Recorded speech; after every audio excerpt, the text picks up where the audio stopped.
Good evening, ladies and gentlemen. The mayor has called the Emergency Management Workshop to order. Mayor Javy. Here. Councilmember Laredo. Here.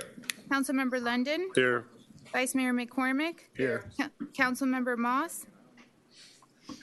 Councilmember Petros. Here. And Councilmember Segurola. Here. If we may please rise for the Pledge of Allegiance.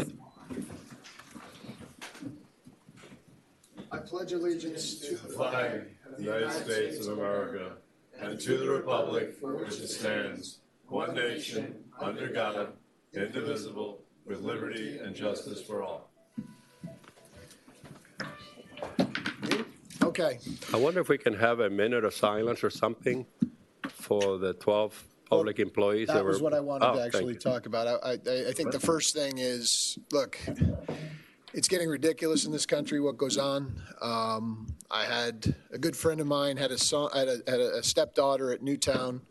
We had a village resident who lost a sister in Maryland, and now we've got the shooting up in Virginia Beach of city offices and our employees getting killed because some idiot with a gun. And I think it's important, as Councilmember Laredo said, that we take a moment just to think about those people and dedicated municipal employees who lost their lives senselessly and for no reason.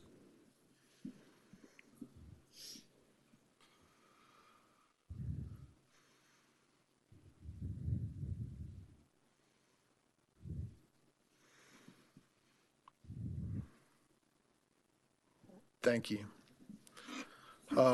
This is an emergency management workshop. It's not an emergency. We're just workshopping that in the event we have an emergency, we will be able to manage it.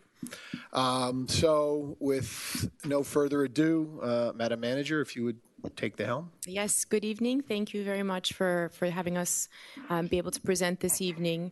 So since I've been on board, there were some mission critical issues that were brought to my attention, including the potential catastrophic failure of Bear Cut Bridge, whether it's man-made or natural. We've also looked at some issues regarding debris management, debris hauling, debris staging. Shortly before I came on board, the village had contracted a consultant to provide us with certain emergency management planning tools. That work has come to an end, and part of what we're doing here this evening is reflecting on that content, as well as partnering with our stakeholders in relationship to emergency management preparedness and response, including FPL, including Miami-Dade County Department of Emergency Management, as well as Miami-Dade County Public Works. We have some folks here from their engineering department who can speak to the structural integrity of Bear Cut Bridge. Notwithstanding us being confident that it is structurally sound, we have developed a plan in the event of a failure, how we could deploy a pontoon bridge very quickly. We'll walk you through that plan. I'm also happy to say that Mr. Osman did the drawings himself, and that really saved some consulting fees for the county, so that was great. And I am also happy to say that the state has approved what we have submitted. So the next step is to reflect on what we have here. The goal would be that the county and the city of the village of Key Biscayne both mutually agree, and we would mend our emergency response plans accordingly to include that preparedness measure with Bear Cut Bridge. This evening, we're also going to reflect with FPL on what their recovery protocol is post-storm, what capacities they have, what they don't have, what we should be aware of with regard to power restoration. And we also have representatives here from our debris contractors who are very intimately involved with our reimbursement request from IRMA, as well as the planning and the recovery process. So with that, if I may turn it over to Chief Lang, who is the village's emergency manager, and he will be emceeing us this evening through our material. There are a few different slide decks that we've put together, mostly illustrative for picture purposes. When we're done this evening, we'll get everybody's slide decks together and we'll post them on the website this week so folks can look back at the material we've provided. Thank you, Madam Manager. Good evening, Mr. Mayor, Council. And looks like we've pretty much filled the council chamber with all of our partners. So welcome all of you, and thank you for being here as well. the manager pretty much covered what the agenda is going to look like. We're going to talk about the bridge, FP&L power restoration. There's this thing called the CEMP, which is the Comprehensive Emergency Management Plan. If you see a lot of acronyms, you want to stop me and say, what does that mean? Or I say something, or anybody else says an acronym in here. Emergency Management World, EM, is filled with acronyms. Don't ask me why, but it just is. And as we go through this, I'm going to make sure I welcome everybody here individually because these are really our partners. We operate under this thing called NIMS, National Incident Management System, right? And this thing on the right is what we often refer to as an organizational chart, or ICS. It's Incident Command System. And so this is how we ran IRMA. This is how we address some of the things that we did we do it every day in emergency services. We had a fire a little while ago over on Woodcrest, down just a couple blocks away. For what it's worth, I saw smoke from the balcony upstairs, and we responded over, and we were operating under an incident command system. And so I arrived, I was the incident commander, and everybody had a role. Well, for a much larger incident that goes on for days and days and days, there's 25 boxes here. And the reason that that's so important is because there needs to be somebody assigned to every one of those boxes, essentially, and there needs to be a relief for every one of those boxes. We only have about 120 employees, so that's a lot of people that are filling those boxes, and they have to be qualified. So for what it's worth, some of the people that are in this room can also fill some of the boxes, whether they're partners, stakeholders, contractors, or provided on some type of request. So so as we go through this, you'll see some of the pictures, and I'll talk about some of the roles of these. But what you'll often hear about is the incident command or unified command, public information, which is the same as communications. We have someone at the EOC, which is our liaison, who talks to FP&L and City of Miami and Miami-Dade County. We have a safety officer that's always responsible for safety, and that's always paramount on every incident. Operations is the bulk of what you see facing forward. People on the streets, whether we're responding to emergencies, searching. Our plans are looking forward. They're kind of the strategic arm of the incident. The logistics supplies all the fuel, the vehicles, the supplies, the staffing that we're going to be needing for the next operational period. And of course, we're worried about money in the administrative piece. So we have people assigned to that as well. So just a little bit about that. Chief, a minute. Yes, sir. Are we going to get a hard copy of this? Because I can provide you. I can't read that chart. I don't know if my colleagues can. I have 2020. No, it's just basically what an org chart, but I'll happily get you a copy. Sorry. No problem. And then I also want to tell you, I have all these books here, and I didn't want to intimidate anybody with all these books, but what we try to do is summarize these. These are only just a few of the books that make up what all these responsibilities are. And when we get there, this thing is the CEMP, and it's hundreds of pages, and we don't need to bore you with it. You're welcome to read it. But I'm trying to summarize all this that goes on in running emergencies. And I'll be happy to provide you with whatever you need. This was a look back in 2004, or some of the storms that have hit us relatively closely.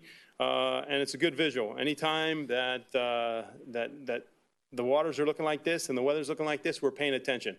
Wilma up in the upper left-hand corner in 05, Charlie in 04, Irene in 2011 is at the bottom. So you've already heard what we're going to talk about regarding the bridge. This photograph there was actually during our reentry to Hurricane Irma. And I think we're going to start with Dennis Fernandez, who is the manager for the Highway Bridge Engineering with Miami-Dade Department of Transportation, who's going to cover the current condition of Bear Cut Bridge. Mr. Fernandez. Good evening. Good evening. Maybe we can turn the light off at least so that we... Yeah, Yes, yeah, thanks. was it a PDF? Yeah. Is that it? That's it. That's it. Good evening. My name is Dennis Fernandez. I am the Highway Bridge Engineering Section Manager for Miami-Dade County. Okay. I spent 32 years with Florida DOT as the Bridge Structural Maintenance Manager for DOT, and now I'm with the county. I've been with the county for 2 years. And the reason that I'm bringing this up is that this bridge is inspected every 2 years as required by law. And the inspection is done by the Florida Department of Transportation, the state. The state hire a consultant, and they perform inspection of all the bridges in the county and the state bridges in Dade and Monroe County. So I want to give you this information before we go over the report. What I did is I brought the report, the latest inspection report, that will show some of condition of the Bear Cut Bridge. Current condition. I apologize for, didn't have time to prepare the PowerPoint presentation.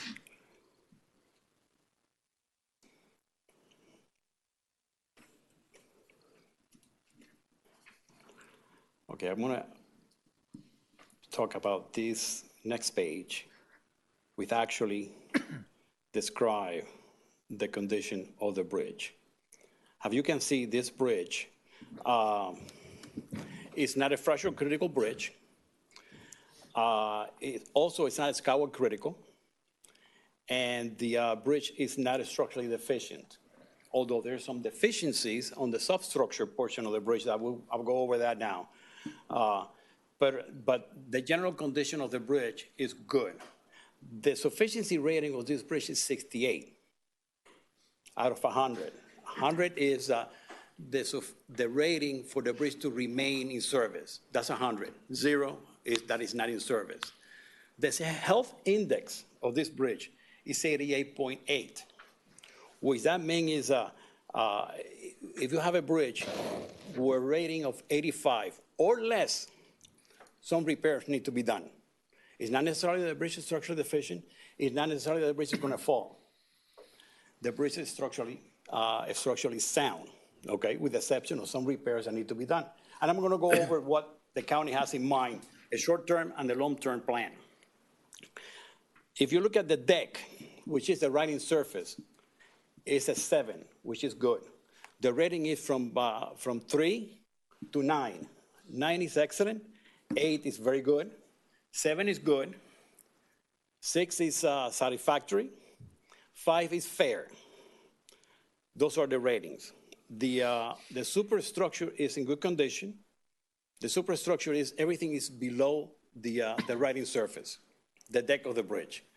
The substructure, which is the piles and the piers that hold the bridge, those are in condition number 5, which is fair. And that's what we're going to focus our plan. We have 2 plans. One long-term, which is develop a PD&E study to replace that bridge and the west bridges, the ones on the west side of the causeway. So those two locations, those 3 bridges are going to be studied for replacement. All right. Now, as an immediate action right now, we are working on developing the estimate to repair the substructure to at least get 10 or 20 more years of service on the current structure. The PD&E study could take up to 5 years to finish. The intent of the PD&E is to be able to get federal funding involved in the construction for the replacement of the bridge. So that's typical what we do on all the bridges. We have to do PD&E if we want the feds to participate. Any question so far? Yes. Yes, we have A lot of questions. Yes. I think we could spend a night on the Bear Cut Bridge and the West Bridges.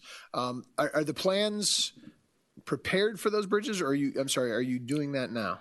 No, what we're doing right now is doing an estimate, creating the project. It's funded. We have the money to do it, to hire a consultant to do the design and put it out for To fund the whole project, the whole repair? Yes, the whole project for the repairs. And how much have you funded for the repairs? Do we have a number? I don't think we have a number yet. We are expecting Because- DPW provide the estimate, and we will provide funding by the park. Now is under Park and Recreation Department. Okay. But you have the money for the study, not Yes. keep paying taxpayers' money.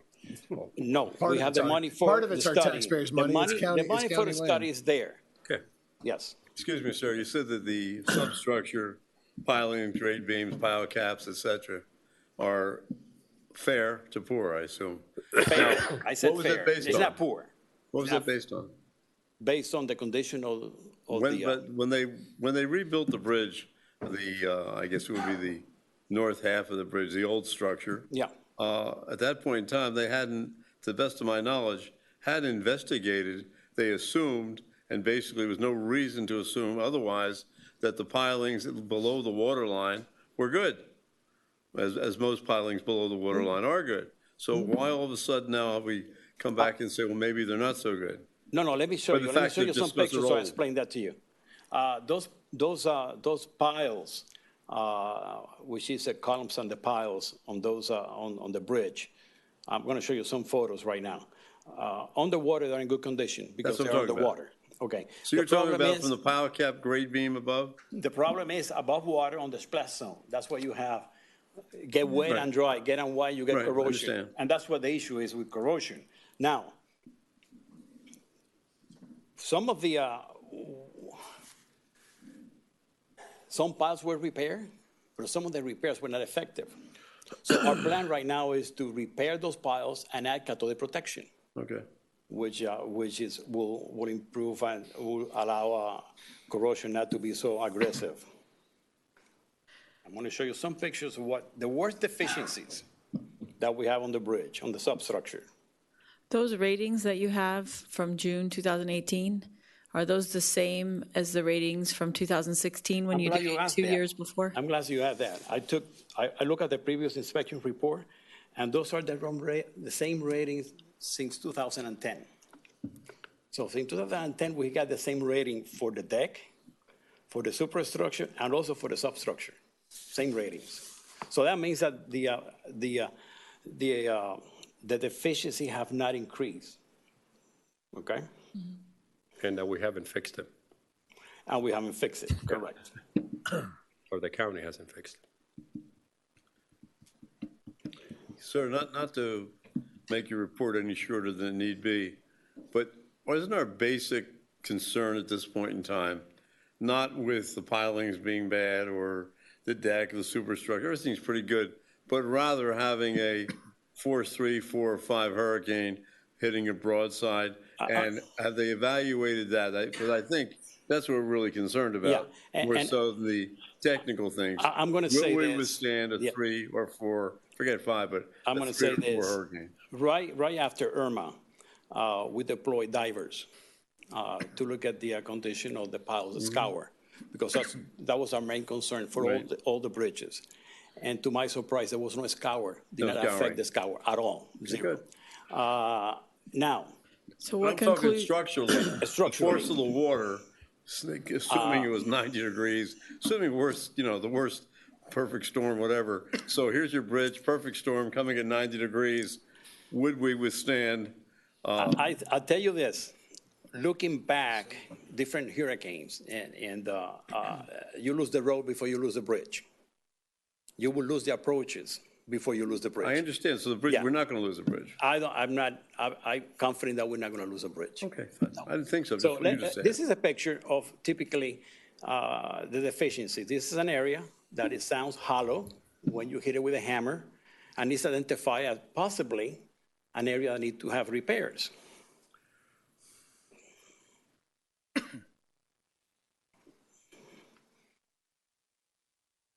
This is another location. And everyone can see this if you're riding a boat. If you're in a boat under the bridge, you can see this. This is the new part of the bridge. This is on the new part of the bridge. The new Why, part of the bridge. why do you call it the new part? Is The it bridge a was power built- bridge? The bridge was built in 2 phases, okay? And one, I think, was built in 47. But that's the old bridge. No, this is the Bear Cut Bridge. It's 2 phases. It was Oh, Bear Cut extended. Bridge. That's what we're talking about. This is an example of one that will definitely need to be repaired. And let me explain to you that you have a pier and you have a lot of piles in that pier. So there's redundancy. If you lose a pile, the bridge is not going to collapse, okay? But this is a typical case where we put a pile jacket and we cut all the protection in press curing to stop the corrosion. This might be the worst case, that pile might be the worst case on that bridge. But that pile was not like that 4 or 5 years ago. I personally went and looked at every pile under the bridge before when they did the rebuild. And there was no piles to that extent. Yeah. There was some stuff You're was right. spalling, but nothing spalling that bad. But could that have been, some type of collision? No. That could have happened? That was No, just no, this is straight from definitely spalling? corrosion. Okay.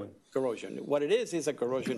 The rebar span during corrosion and basically explode the concrete, and that's what caused the. Does your report give an estimated wind tolerance for the bridge? The report doesn't say that. The report is only to for deficiency. We expect it. report I know deficiency. I'm But- sorry to interrupt. I know we've spoken about this bridge, thinking about it could withstand a category 1 or 2, but not a 3. Do you look at that when you're doing these reports to try to determine? We look at the these reports are for deficiencies. Structural only? Structural deficiencies, and to make sure that the bridge can carry the load that it's designed for. So if you can see, this bridge doesn't have any restriction on the load. So we do a load rating analysis to see if the bridge can remain open to traffic, or if we have to restrict it, like we have, for example, on the Venetian Causeway, that all the bridges are posted for weight restriction. So Now, that's the window during where the normal bridge- time. I'm sorry? That's just normal wear and tear of cars going back and forth across the bridge. I would assume you're estimating the quantity of traffic Yes, we do. and ADT, the we tolerance look at of the that, bridge. yes. But is there another section of your report that looks at unforeseen circumstances or emergency circumstances, which is what we're discussing tonight, to determine when in fact there could be some compromise of this bridge for a hurricane? No, we don't look at that when we do the reporting, no. That will be further study. Excuse me, we though, have to but do. if in fact you know the weight of water, the speed of water, the surge, you could calculate what the lateral resistance would be Yeah, to we that have that. surge coming in. Yes, we have that. You do that? Yeah, we have Well, that. okay, well, how does that compare to a force 3 or 4? I don't have that hurricane? information with me Sorry? today. I don't have that information. Oh, but you here. can get it.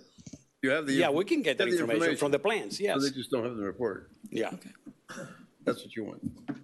Mr. Engineer, let me just, I'm not ashamed of asking simple questions, but if there's any, first of all, we're talking about Bear Cut Bridge.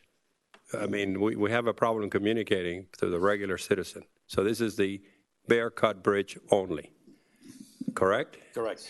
Are you going to talk tonight about the Powell Bridge? The William Powell Bridge? No. Yes? Okay, so maybe. I'm talking about Bear Citizens Cut. are This is Bear asking. Cut. But citizens are asking because they see every night work, but that's okay. If it's not on the No, agenda. no, I can we talk can about speak it. to That's our the- project. I can talk Okay, about well, it. project's I'm trying going very on hard now? to communicate to our voters what's going on. Yeah. Yeah, I myself thought you were talking about the other one. You started just talking about a bridge. You assumed that I knew what your bridge is about. Well, But now we- we're back at Bear Cut Bridge. That's the focus of this. Correct. Okay, I'm thank talking you. about Bear Cut. Thank you. Now I can talk to you about William Powell. That's okay. I just want to make sure that we understand what we're talking about. Okay. You actually have to say it.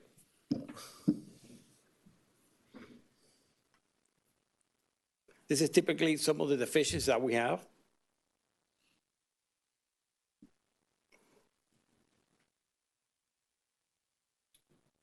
There were some questions about the bridge uplifting, okay? And this bridge has some anchors. The girders have some anchors. They're anchored to the pier. So what happened on I-10 is not going to happen here, okay? I'm going to show you pictures of the,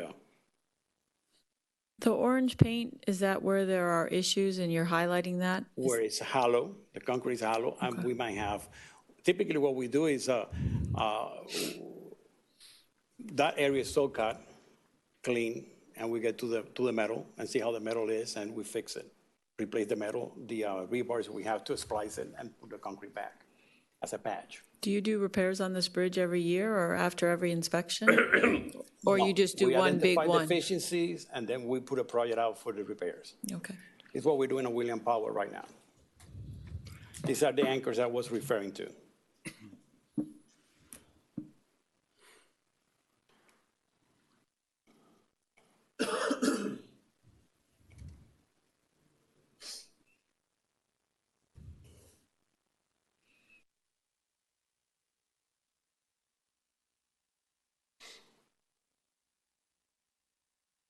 When was it last, I wasn't on the council, when was that last work that was so controversial and all that? December 31st, 2012. 12. Apparently FDOT or somebody said It was 7 years ago. you weren't allowed to have trucks come over the bridge. Yeah. A little bit of consternation. We did. I did a DOT. I was the one that called the county and told the county to close the bridge. Appreciate Yes. it, to be fair, and then the work started about, well, they immediately. It was started. declared an emergency and they did the replacement. Are you guys? So again, the short-term plan for this bridge is to do repairs of the substructure. The long-term plan is to start a PD&E study, which is with intent to replace the bridge. All right?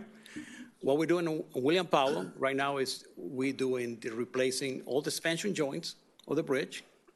We're doing some repairs of the superstructure, and then we're installing a new fender system on the channel for the boaters, and new nav lights.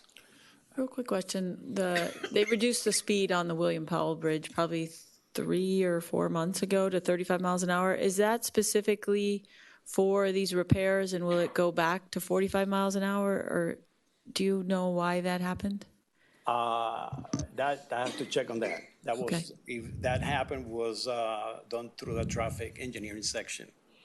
I just didn't know. My assumption was it was for repairs. It was but recently? When the, Yes, Yeah, yeah. that was before the lane closure for the MOT. Well, I temporary. mean, but there's Permanent they're signs? permanent-looking signs that have reduced the speed by 10 miles an Yeah. hour going over the Yeah. bridge as you Yeah, leave I'll the check- island. I'll double check, but I'm pretty sure it's for the MOT, maintenance of traffic. Okay. I have a question. You said that right now you're going to start a study that will take approximately 5 years, and the point of that study will be to eventually replace the bridge, Yeah, but also get another 10 to 20 years from it? Yeah, no, the study is to look at all the alternates. Do we want to put a higher bridge?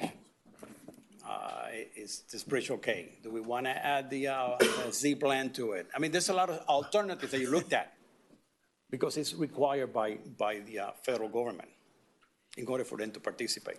What is the best alternate? Would the public be in agreement of what the alternate is? Because we do public hearings. We require public hearings for the public to vote and say, this is what we want. This is the type of bridge that we want. This is the height that we want. This is how many lanes we want. So all that is taken into consideration. Is there a goal date for the replacement of the bridge?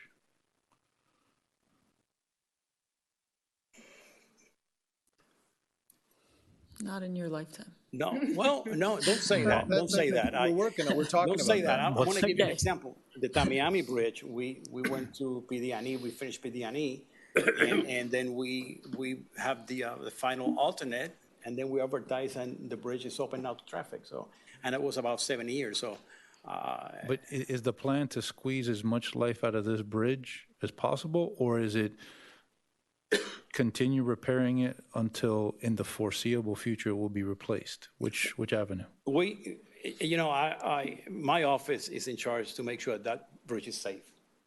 I don't have to close that bridge for anything, or post that bridge for weight restrictions. So our responsibility is to fix the bridge immediately. We need to work on getting the estimate ready for the repairs that we need to do, and put that out for bid, do the design and put it out. That's our responsibility, Not necessarily replace. and not replace it. Again, to replace it, we need to go through a PD&E study if we want the FES to participate. And we want the FES to participate because we did an estimate to replace that Bear Cup Bridge back in 2008, and there was $140 million. So you want at least to participate, the FES to participate 75% financially. I think that answers the question. One other quick question. And In even your- then, Wait, Katie's up. In your department, looking at all the bridges in Dade County, is there a priority list of ones that need to be looked at for replacement ahead of others? And is your department involved in that in any way? Yes, right now, we have a 5-year work plan that we developed for repairs and rehabilitation.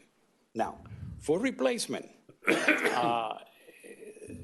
the top priority that we have right now is the Venetian Causeway, and for obvious reason. the age of the bridges. The bridges are posted for weight restriction. Also on our priority list for replacement, that we're going to start a PD&E study at the same time that we probably start the Rickenbacker bridges, is the Northwest 17th Avenue Bridge over the Miami River. It's a drawbridge. That's for replacement. We don't have any other plan for any replacement in the county. The county has 208 bridges. Wow. Okay, that we're responsible to maintain and repair and replace. We have 208 vehicle bridges, and we have 14 pedestrian bridges that we're responsible for. May I maybe explain about us, or at least me? Yeah, we use these opportunities to not only educate ourselves, but our taxpayers. I understand. Okay, so we got to get back to basics. And, you guys are engineers and acronyms and all that stuff. Is it fair to say, up to now, that your conclusion is that this bridge, you have the 80-some degree and the 7 and the fair, it is a safe bridge? It is a safe bridge. And it is a safe bridge? Correct. Okay, repeat after me. It is a safe bridge. It is a safe bridge. We will not allow All right. any bridge. I understand, but let me follow through. And further, that you're committed, and the county commission and the mayor, who have been very helpful and will be in the future, you are committed 100%, and that's part of, in fact, your job, to keep it safe. Correct. Correct. And then, period, new paragraph. We, nevertheless, have to go do this study, because we have a consulting business. So there's a consultant that you have the money to do a study to see that while we keep this bridge safe, we may look at if we need a new bridge, and if so, what type of bridge? Correct. Is that a safe statement? Correct. And then at that time, we'll decide if we can afford it, the county can afford it, and then we will be the bridge. But for the purposes of today or the near future, and of course we have emergency issues that we're going to talk about, hurricane, this is a safe bridge. It is being monitored by your office, and you are keeping it safe for us. Correct. Thank you. Correct. Any other question? No, thank you. Please be assured that we look at all the bridges. Every time that we get a report, we looked at it. And we're confident that those reports are in good grade. We QA those reports to make sure they're doing a good job. And we will not allow a bridge that is unsafe to be open to pedestrians or vehicle traffic. I have one final request, if possible. Not now, but at your leisure. Could you calculate what lateral storm or lateral resistance this bridge would exert against a storm surge coming, say, at the worst possible angle, 90 degrees, and then we could equate that to the type of... Yeah, we could do something about it. I think... That's what we really want to know. Yeah, we did that at DOT, at FDOT, for the Department of Transportation. We did it, what we call the vulnerability study for the Florida Key bridges. What happened if you lose a bridge? What happened if you lose a section of a bridge? So we did that. So we'll try to get something for you. I mean, to give people a little bit more comfort here, the older section of the bridge, in my opinion, is much sturdier or in much better shape than the newer section of the bridge because it has been rebuilt, and the fact the way it's built, not just with tall piles, but rather with the grade beams, piles, pile caps, et cetera, should have a greater lateral resistance, and the ocean should be coming in from that side, I would think. So I think that should be to our advantage. Yeah. So that's what we're really talking about. May I switch to Powell Bridge a minute? Because this is a problem that I'm having with this ourselves here. We have a massive communications problem. It goes to show you that you started the presentation, I was thinking of the Powell Bridge, because if you're a regular citizen, busy, working for a living, the one thing that impacts you is that some work is being done on the Powell Bridge, which is a big drop compared to the drop from the Bear Cut. And yet, have we done, and they asked me, and to be honest with you, as an elected official, I'm embarrassed to say I don't know what to tell them. And that, we got to stop that, Madam Manager. We really do. I'm serious.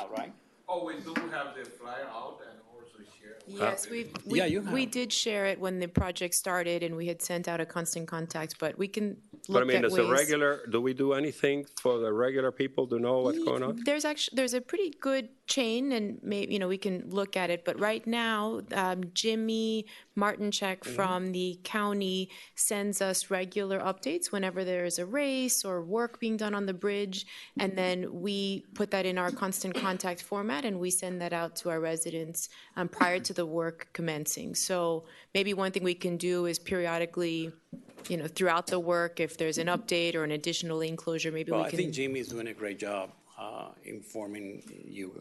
Well, Jimmy may be doing a good job, but it didn't get to me. And I'm just saying, and most of the people who asked me, to give him the non-technical, non-engineer thing, we're doing normal maintenance. There's nothing to worry about kind of language, not the technical, not the stuff, because people, it's, oof, they're closing the thing, and so we just, it's our problem, not yours. We need to do a better job of communicating to our stakeholders. I think one thing that the clerk has started doing that perhaps is, I think, helpful is that even you might get so many emails in a day, perhaps the constant contacts maybe get buried. And so what we've been doing is taking the constant contact and forwarding it to each of your direct emails. So if that's something, perhaps we didn't do it then, but maybe that's something that we can do moving forward. Just a suggestion that came to mind, if there are people out there still not getting constant contacts, maybe we could periodically put a message up at the entry block on the message board, reminding people or inviting people to sign up for it so that they get the alerts and messages. Will do. Good idea. Thank you. Any other questions? Thank your mayor Thank you, sir. Thank you for all the work you're doing. Sure.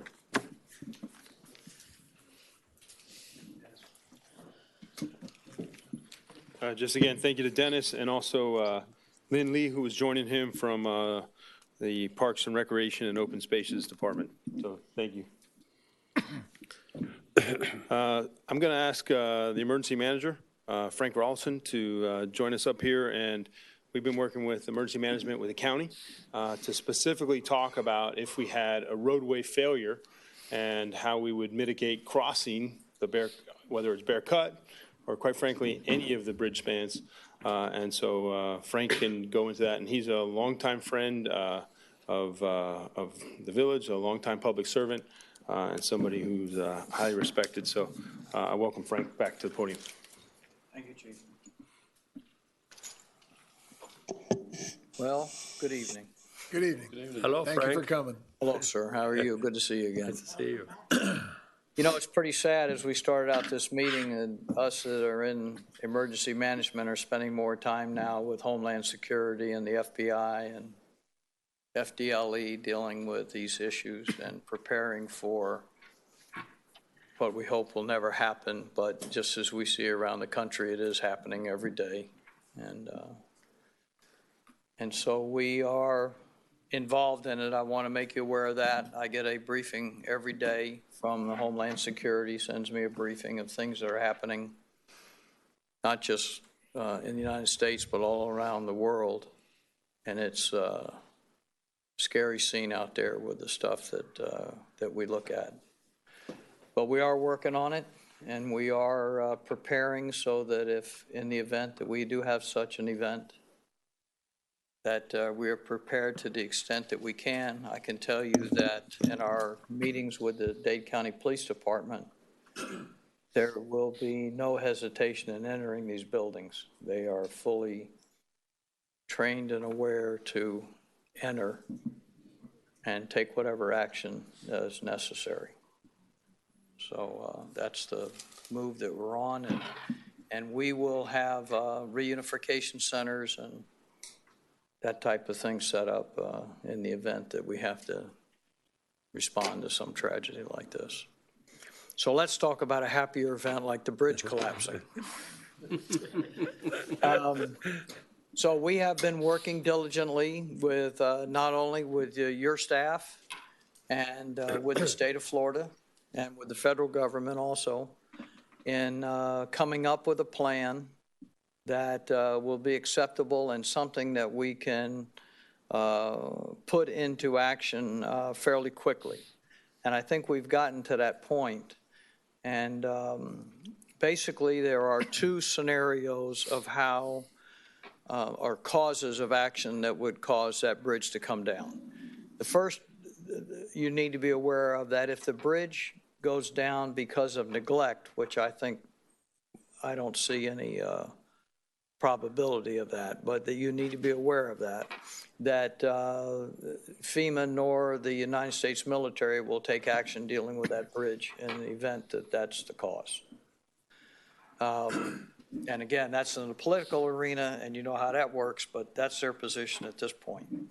However, if the bridge comes down because of a natural disaster, it would be handled through FEMA. And this plan that we have put together that will be explained to you in some detail at some point with the final report to put in the temporary bridge. And there would probably be two of them that would be put in side by side so we can have traffic flowing in both directions simultaneously. And so a plan has been developed to the extent that we know what the location would be, which is the obvious place of choice from leaving the Crandon Park Marina and coming up in the parking lot at the Rosensteel building. That property that's there where the parking takes place belongs to the county. It's on lease to the Rosensteel. It also gives us a good place to cross back over onto the causeway because there's a light. Part of that barricading that's along there would have to be removed to allow for both lanes of traffic to come across. And then when we get on the other side, we would have to come up also with another way to cross across the causeway again. I think what was pointed out earlier is the main damage from a storm surge at this point will probably be the washout of the approaches to the bridge rather than the bridge itself. And those can more quickly be repaired and put back into place. The plan, as the manager pointed out, I submitted to the state to see if what we had was adequate to put in the emergency request. And they replied that it is, and in fact, they said it's more than adequate. They don't usually receive that amount of detail that was provided by Key Biscayne and their Public Works Department. So the next move that's going to take place is that in our office, we will put together the plan. And then the plan in its rough draft will be provided to your village and will be provided to the county for them to review. And the sign-offs on that will be whoever has authority in your village to bind the village, and the mayor in the county is the one that would be the one that would sign off. And then that plan will become part of our SEMP that we were talking about. You would be an element in there so that at any event that this were to happen, there would be a plan in place. It's already been approved, it's already been submitted to the state, and we would activate that plan. And it was emphasized to me that if that were to happen, they would want us to put in our request immediately, not to linger on that request, because there may be other requests that come and they get prioritized as they do. So that would be also part of the plan. There's two ways the bridge would go down. One would be through a natural disaster, which would be handled by FEMA. And the other way is if it was a man-made disaster, some type of terrorism or of that sort. We would still go through the state Division of Emergency Management, and that request would go to the president. The president would then make a declaration, much as he does for a natural disaster, and that would allow the military to act, to come in. Both situations, the bridges would be installed by the military. The bridge could come from anywhere around the world. They said to expect about 2 to 3 weeks for that operation to take place. And again, if we're talking about that level of devastation to the bridge, you can only imagine what we're going to be facing here on the island. So it's not like everything is good over here and we just got to get the bridge fixed and everybody's back to normal. We're talking about a catastrophic incident to take place. And so this would be an element of what we would do.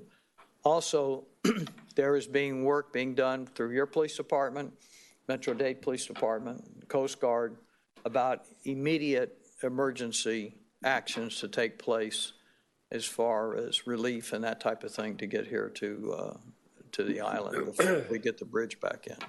So that's the plan. We will work the plan out. We'll get it in a draft. We'll get it to both parties. And, you know, barring anything unforeseen or that we're aware of, it's pretty simple that we would institute that and have it in place to pull the trigger if we had to do that. So if there's any questions, Councilmember I'd be Petros? more than happy to. If we had to do this, who would fund it? If it's a natural disaster, it would be FEMA reimbursable, and it would be, the funding would come either through a grant through the Stafford Act with this magnitude. They've just made some recent changes at the, first of all, the bridge is the responsibility of the county. So that. And I'm really talking about immediate funding. Like if we had to put this in place, who's going to pay to put it in place? Well, before reimbursement. It's a county asset. Okay. In the current county infrastructure like sewer pump, lift stations, that type of thing.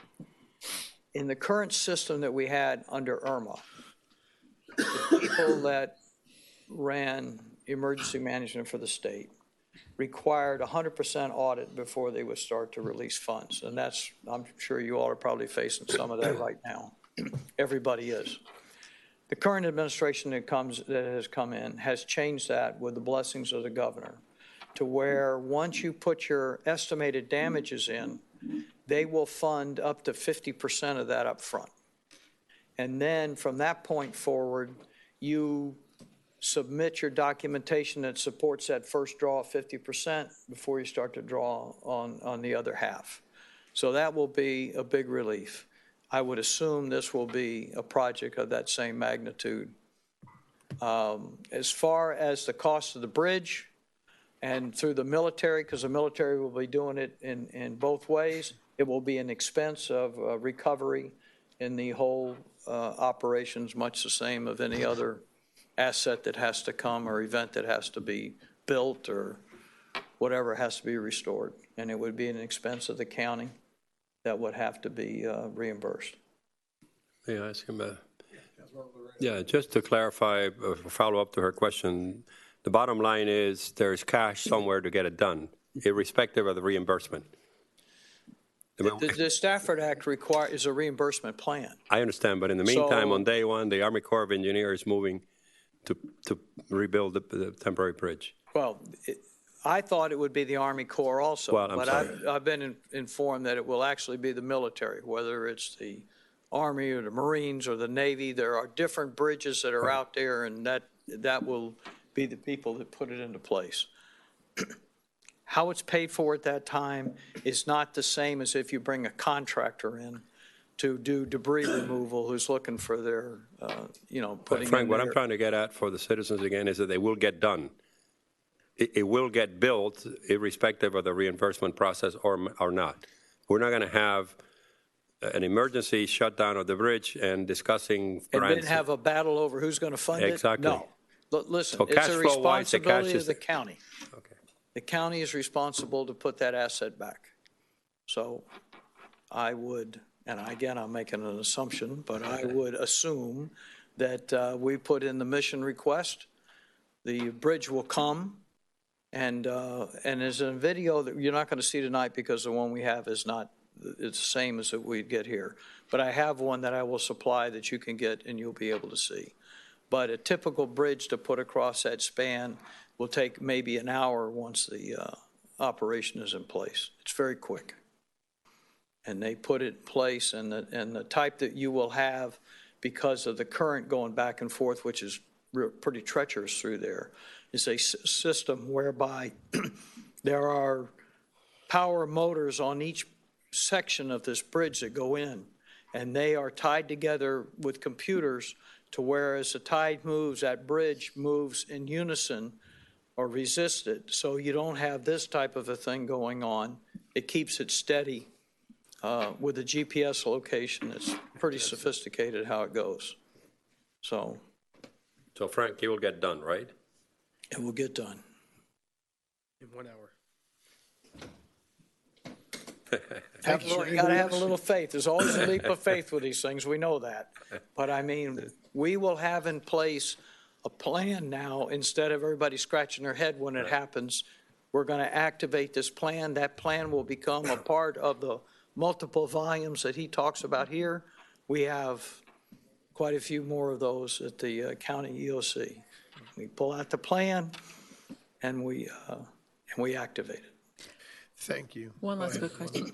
I think you alluded to this fact, but let's say the bridge goes out and we put this plan in place. Your estimated time frame before we would have a bridge that would be operational would be 3 to 4 weeks? Right, for them to locate the bridge. The bridge could come from anywhere in the world, as I was explained to me by the military And the time people. delay is really just getting the bridge here, because once the bridge is here and the people are here, it goes up quickly. Goes up very Okay. quickly. The other thing that will have to happen, and hopefully that is coordinated at the same time, is the modifications that will have to be made at both ends, of the departures and so forth, that would also be county responsibility, whether they do it with a contractor or whatever, for the road work that has to be done for the approaches and whatever demolition would have to be done at either side. And I mean, it would be great if we had all that done and in place by the time the bridge arrived. So, All right. okay? Appreciate it. Hopefully, we don't have to ever put your plan into action, but we We don't appreciate ever you. want to put any of them into action. We appreciate you being ready to do it. All right. It's been a pleasure working with your staff, and we'll, like I say, we'll get that together and get it to you, and Thank you, sir. we're off to the races. Thank you. And through the chair, if I may, procedurally, the village would go through the same exercise that the county goes through. Once we have this element defined in our comprehensive emergency management plan, we will bring it before the council to adopt. So we would have the same, either by reference or the same content on how to respond. So we're aligned with the county very nicely. Perfect. Thank you. So these were some of the pictures that we put together, and we made some site visits out there. I think this was kind of an example of what the bridge looked like. It may not be exactly this, but essentially military puts this in operation, and they can cross the spans. We would look to have two of those side by side. We've already had that discussion, so we can have the traffic. Well, you don't want tanks backing up on Bear Cut. You know, you can imagine, even with 2 lanes, what it's going to be like. Again, very broad picture. We're talking about emergency management here, right? So, and we're going to get into it. It doesn't matter what the emergency is. And so a lot of the times when this happens, people are trying to figure out what's going on. And it's about reaching out to our partners and making things happen. Getting the resources here. We're always concerned about life safety, addressing the life safety quickly, making any extrications that need to be made, whether it's on the island, and getting people stabilized, and then addressing some of the more, this was a longer term fix. And there's a lot of questions, and we've talked about ferrying people out here to get back to their homes. We've talked about evacuating people that are finished from being out here because the mosquitoes and power and water, it's not present. The idea of getting food out here for people that may need food because there's no stores are open or ability to get supplies out here. But at the same time, people want to secure their homes and see what they have. So our staff, part of USAR, many people with Miami-Dade County, City of Miami, have been part of deployments. Mexico Beach was devastated up in the Panhandle with Hurricane Michael. And we got a chance to experience a major storm that was similar to Katrina.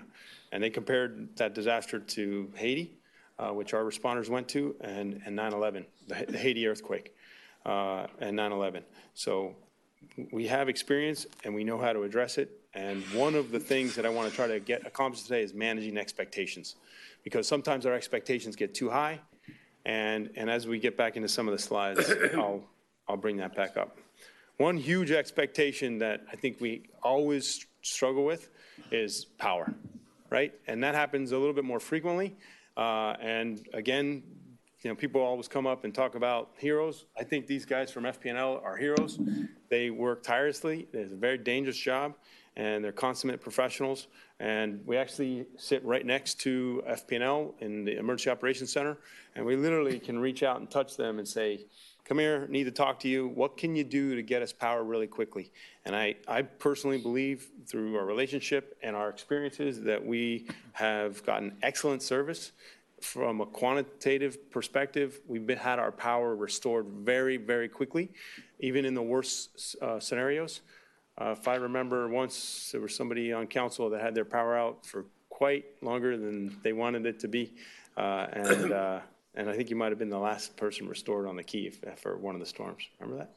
Yeah. Oh, back in Wilma. Yeah, exactly. Good times, good times. So And, without further, we were one of the first to be put back on after Andrews. It's back on now. That's, 14 years heals all wounds. I could tell you stories about Wilma, and I will tell you a little story about Wilma. so this is Armando Fernandez, and he's Externals Affairs Manager, so I'm going to turn this over to him. And what we're going to try to do, I know FP&L is a big topic, we're going to try to keep this narrowly focused on existing power restoration. That's the goal, okay? I like the way you handle it, Chief. How do I get to the main, You are just to the desktop so I can bring up my, To the oh, there desktop. we go. Perfect, there it is.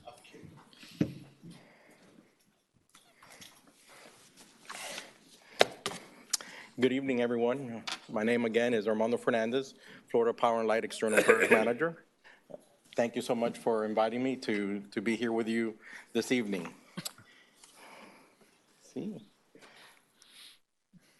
I wanted to start with giving you a little bit of an overview of FPL's system. FPL has 3,000 employees here in Miami-Dade County. We actually have 9,000 statewide. We have about 75,000 miles of power line, 1.3 million structures and poles, and over 600 substations. And as you can see from the map, we cover half the state. There's a lot of people don't know, but we actually have, there's actually 58 other utilities in the state. We are the largest one. A lot of those are municipal. There's about 4 investor-owned utilities, of which we are one of. And another telling fact is that the vast majority of a lot of that infrastructure is within 20 miles of the coast.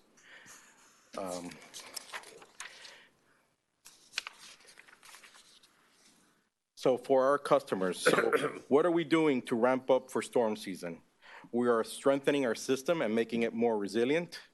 We're preparing our team and encouraging our customers to have a plan. We are training our internal team to ensure that we could restore power quickly, and we're preparing our communications so that we could give out timely and relevant information. So what are we doing about resiliency? Well, since 2006, we have invested more than $4 billion in infrastructure.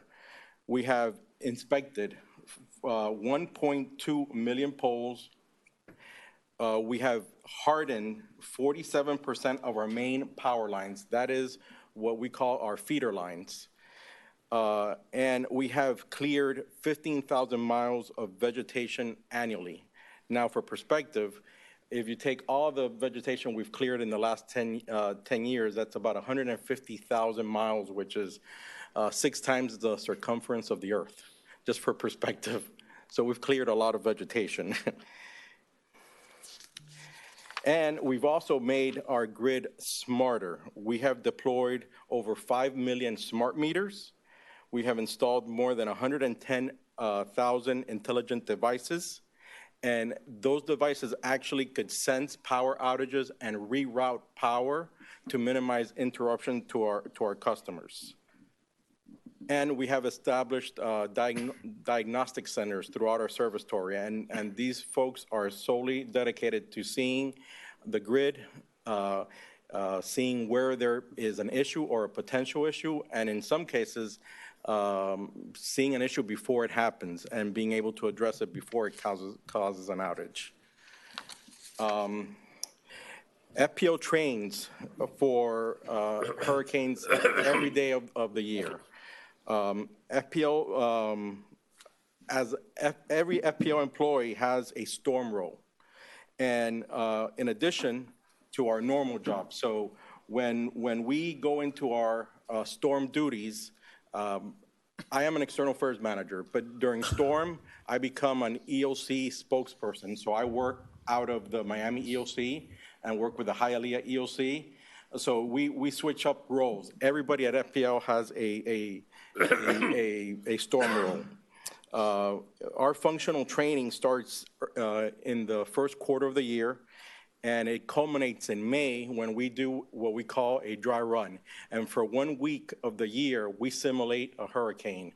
And it's all hands on deck. It happened early May.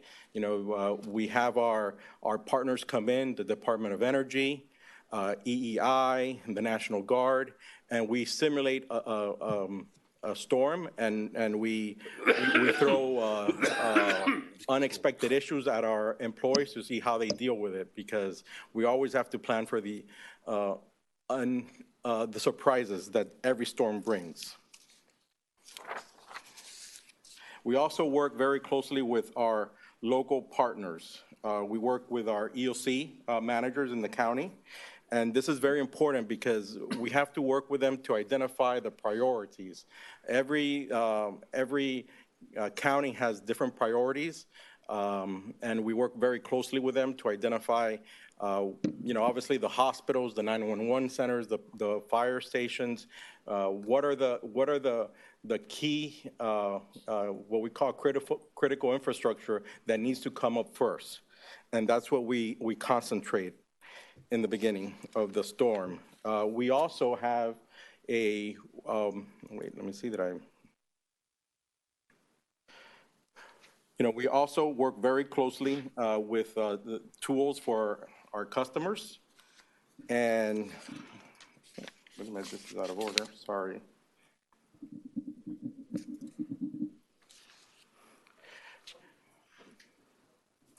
We also provide these tools for our customers, and I encourage maybe the village to have a link to these tools, because we have invaluable tools for the residents to help them prepare a plan for how they deal with a storm, to weather the storm, how they track the weather, and even very important information for after the storm, how they report outages, how they report down lines, and how they manage generators and other types of recovery equipment.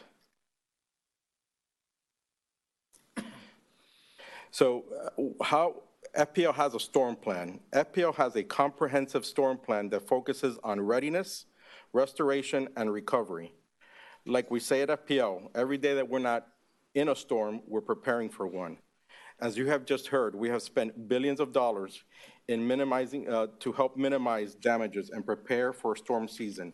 These investments in infrastructure will make our infrastructure stronger in good weather and in bad. We will activate for storms when 96 hours prior to landfall.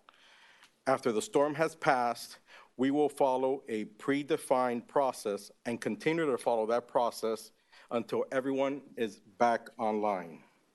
And we will continue to analyze our restoration progress to ensure that there's what ways we can improve. So our restoration plan starts well before the storm strikes. 96 hours prior to landfall, we activate our storm organization.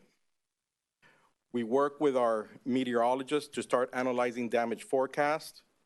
We assemble our restoration teams. We have a lot of mutual aid agreements with a lot of the electric companies throughout our state, our country, and we start checking with them to see how many crews they could send our way. We contact our vendors to start getting additional supplies of transformers, poles, wires, everything we're going to need for the restoration. And we start communicating with our customers. Immediately following the storm, we'll begin assessing the damage on the electric grid and calculating restoration times. We will provide everyone with timely updates. Within 24 hours, we will provide a system-wide estimate for restoration times. Within 48 hours, We will give county-wide, county-level estimates for restoration, and within 72 to 96 hours, we could start breaking those estimates down to sub-county levels. During this entire post-landfall period, FPL crews will be working 24/7, 7 days a week, until everyone is safely and quickly restored. Even after the electricity is on, FPL crews will continue to repair and replace transmission and substation facilities. During this restoration phase, FPL will restore damaged areas to pre-storm conditions, complete electrical inspections on equipment, and communicate with our customers. And of course, we will keep both the individuals and the community leaders informed during this process. I have a quick video here that I wanted to show you that really demonstrates the way that we restore after a storm.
We've also introduced technology into our restoration efforts. We deploy mobile command centers and other vehicles to the hardest hit areas. These mobile command centers have Wi-Fi communication to allow our customers in the hardest hit areas to be able to communicate. Drones have become an indispensable tool to do damage assessments and see where the worst hit areas that maybe are unpassable because of storm debris. And then our smart meters, which we've deployed, help us by giving us the ability to ping meters and make sure that that meter is hot before we move on to other areas. Obviously, keeping our customers informed is very important, and we didn't have these tools when the last round of big storms came in 2004, 2005. But in Irma, we were able to deploy the Twitters and the Facebooks and keep our customers informed through all media channels. Of course, transparency is critical to FPL, and that's why we provide opportunities for news conference, satellite uplinks, embedded reporters, ride-alongs, and regular briefings with our local and other leaders. And, we learn from every storm, and Irma was no different. And one of the main things that we learned from Irma was that the major cause of outages was vegetation. Without a doubt, trees were the main culprit of a lot of the outages. So I would stress to our elected leaders here are to sort of focus on FPL's right tree, right place, to ensure that we have the right trees under transmission and distribution lines, to ensure that we don't have a repeat. And Mayor, to that point, during Wilma, I didn't work for FPL during Wilma. And, you know, maybe I didn't do as good a job as many in maintaining my own vegetation.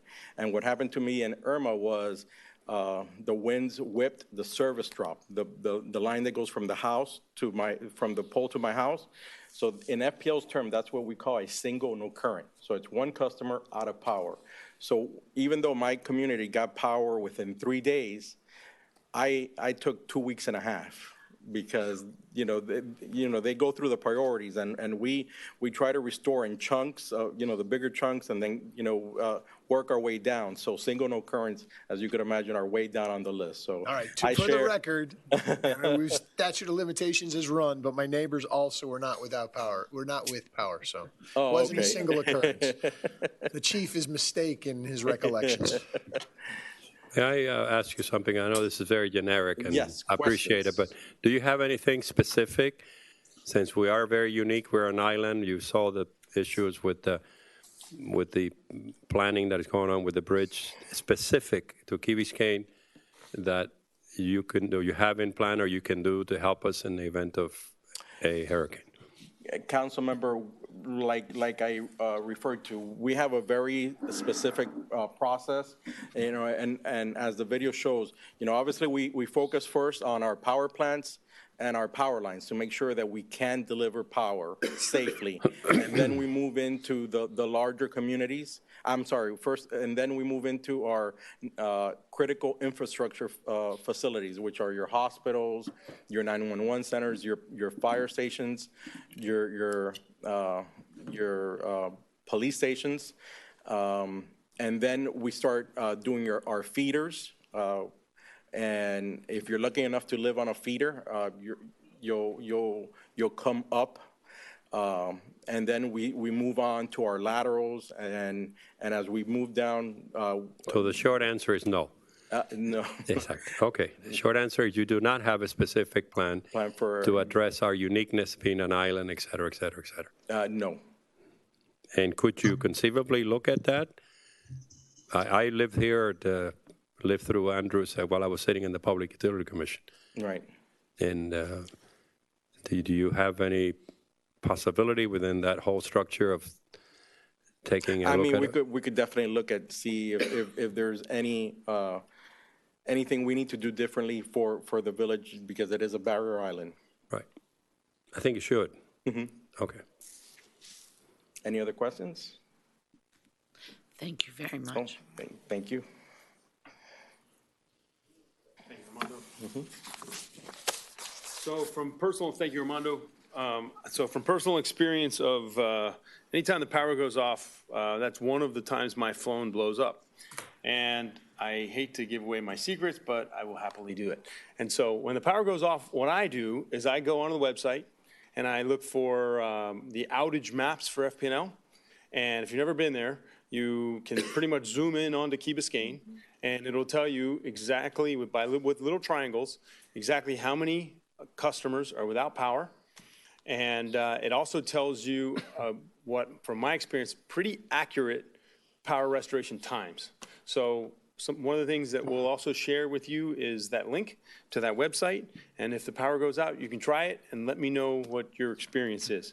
Because I found it to be very reliable, and we do have some special numbers to reach out to, but however, we don't typically use them. So, and then the only other thing about power I'll tell you is that obviously it can be a pretty significant concern when it comes to power restoration, potentially fire start. Sometimes people leave appliances on. And when they do, sometimes we get some fires out of that. All right, so moving on to this comprehensive emergency management plan. That's one of those big, thick binders that we got. The comprehensive emergency management plan, as we call it, the CEMP, is inclusive of the hurricane plan, the COOP, which is the continuity of operation plan, the debris management plan, and then this long acronym is this multi-year training, and exercise plan. And so these are all the components. And essentially, and you've heard some of this, and FP&L, in my experience, operates in very much the same way. They ramp up an emergency operations center.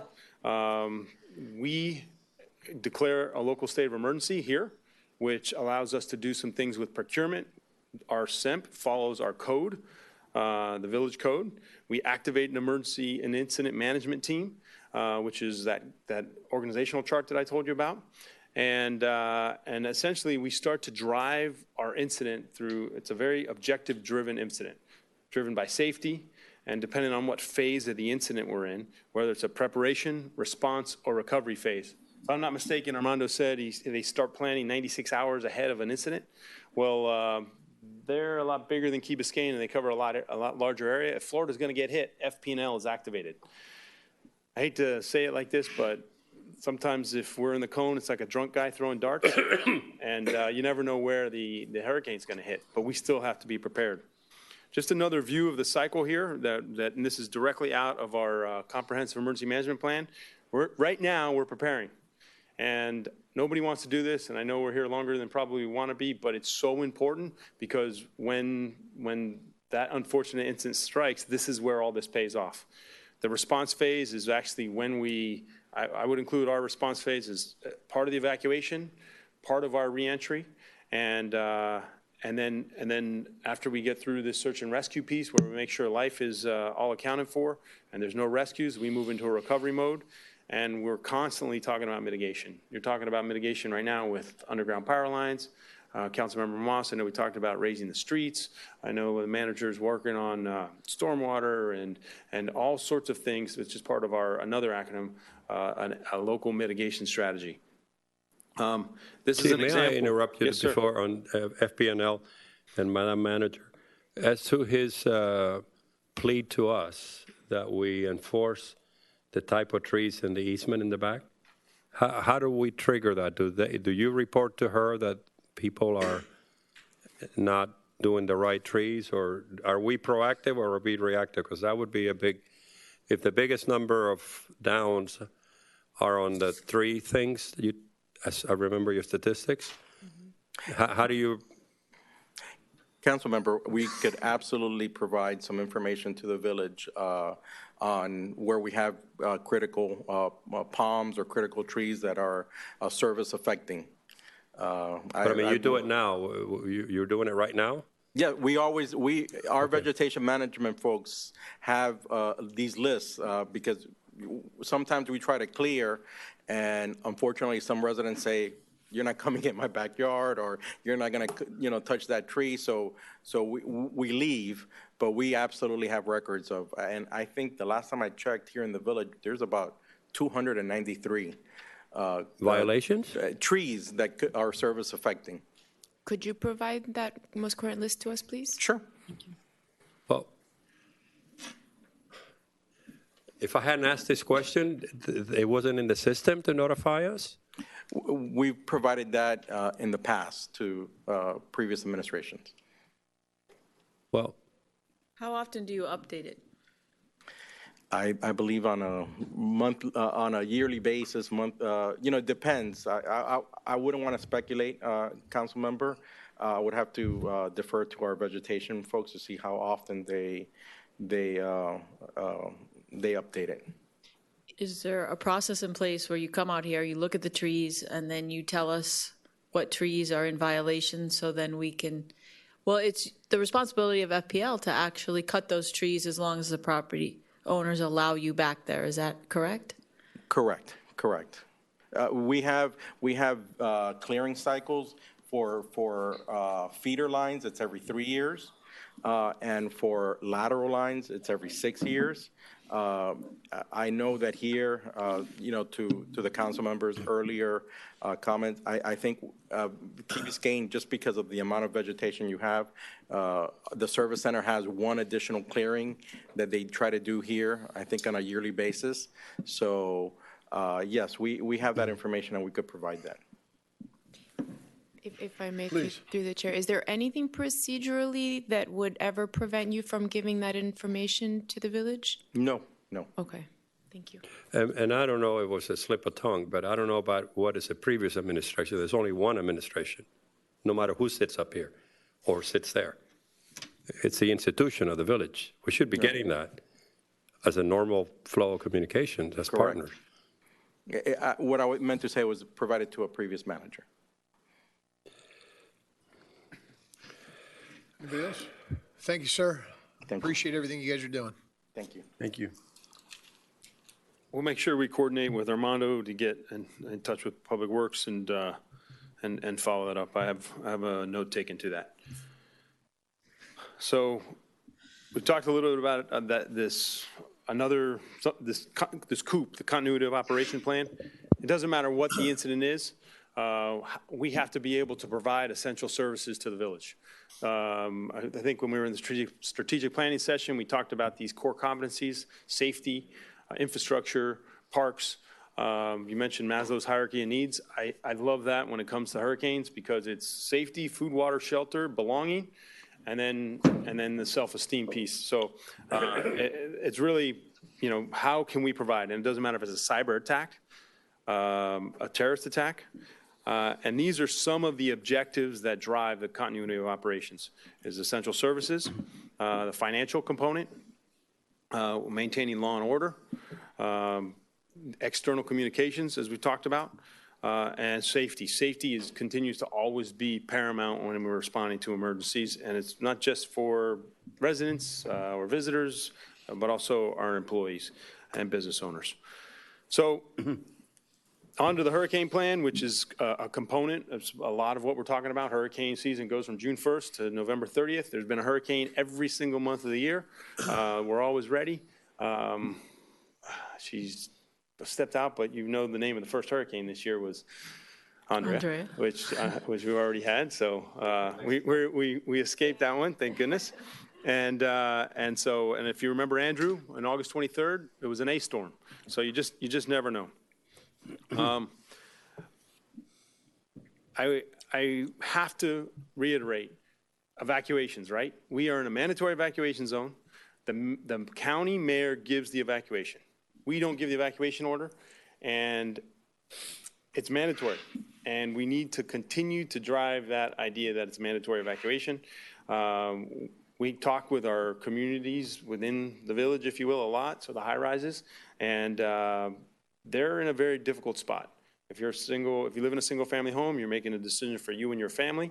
If you live in a high rise, I think it's a challenge. And one of the reasons being is they need to raise their elevators up. They need to shut their generators down. They potentially need to shut the power down, which affects their fire alarm and their fire protection systems, their security systems. And essentially, they need to secure their building and heed the evacuation.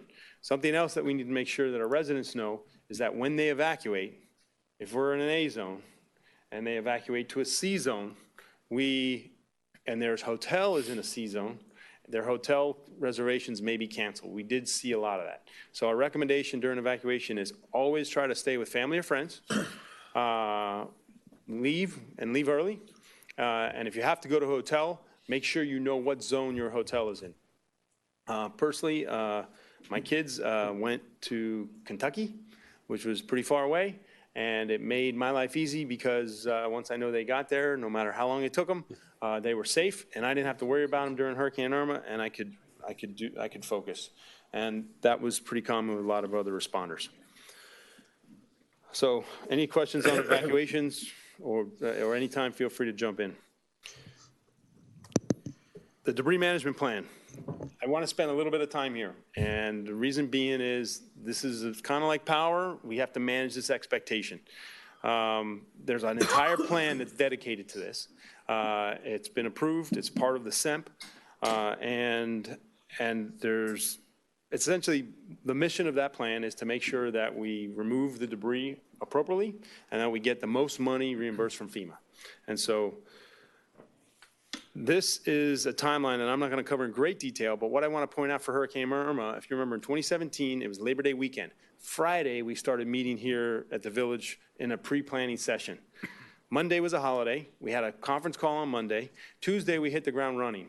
And I was out of town at the time, and I wasn't feeling really good, and the reports, and we talk directly to the National Weather Service. All the emergency managers do. We have conference calls pretty regularly, and we weren't liking what we were hearing. And we started taking this very seriously early on. That said, this storm hit us on, if I'm not mistaken, the 9th, which was Saturday, is when the village government actually evacuated. And that was a huge task. We've never done that, completely evacuated the village government in 27 years. And it's a pretty big deal. Matter of fact, Friday night, if I'm not mistaken, I was reminded that there were some people that stayed and that we left. And that was not an easy decision to make, I will tell you that. So we started planning this, and September 11th, we made our reentry. And so we're 8 days into the storm, and our team worked pretty tirelessly for about 2 weeks. And there wasn't really a whole lot of relief. And so it's one of the lessons learned that we got out of it, that we need to have more resources, we need to have more depth on our bench. Do you guys remember does the council recall by chance where we put our debris? We took it over to Crandon Park, right? And so we had a field over there, and for 25 years, we've been able to put our debris in Crandon Park. And this year, we can't. We've tried tirelessly. We continue to try to put it at Crandon Park. We've attempted to work with the city. We've attempted to work with the county. We've attempted to work with the state park. We've even looked at parking lots and other fields locally. And so we are looking at a last resort. Well, we've secured a last resort, which is about the only piece of property we have. I know this is not good news. We take it very seriously. But we are potentially going to be using the Village Green as a temporary debris staging site. Matt, who will be coming up here from Ashbrit in a minute, who's one of our partners and our debris manager and our debris hauler, one of the things that he told me is that when a hurricane comes, it's frequent that opportunities open up. And I will tell you that we constantly work our relationships. We constantly look for those opportunities. I know that myself, Jake Oziman, the Director of Community Development. I got to get that new department right. The manager, our staff, we're constantly working and looking for additional sites. So why is the county and the city not allowing us? I can tell you about the county. The parks, I believe, got a lot of attention in a way that they didn't want. They got dumped on literally with debris. And they were not okay, from what I gathered. We were at a meeting not too long ago actually talking about the bridge. We had a discussion with one of the regional managers, and he was adamant. He said, put it in your parks. We don't want debris in our parks. We're not even putting our own debris in our parks. And so this has been a challenge. I don't know if that's going to change, but they were very clear they would not approve debris staging in their park. Because we would not reimburse them. I missed that part. No, it had nothing to do with it. Actually, It had to do with their... It's more of an internal policy. Part of a debris staging site required by FEMA and Matt from Ashbridge can go into this a little bit greater detail. There's testing that needs to be done in advance. We have to get pre-approval from the state. And after we do our debris operations, we have to restore back to original, which is exactly what we did at Crandon Park. Not that it looks like that at the moment, but. Through the chair, if I may, two points. So we've been working on this for months now. We know what happened with the Presbyterian. That didn't quite work out for us.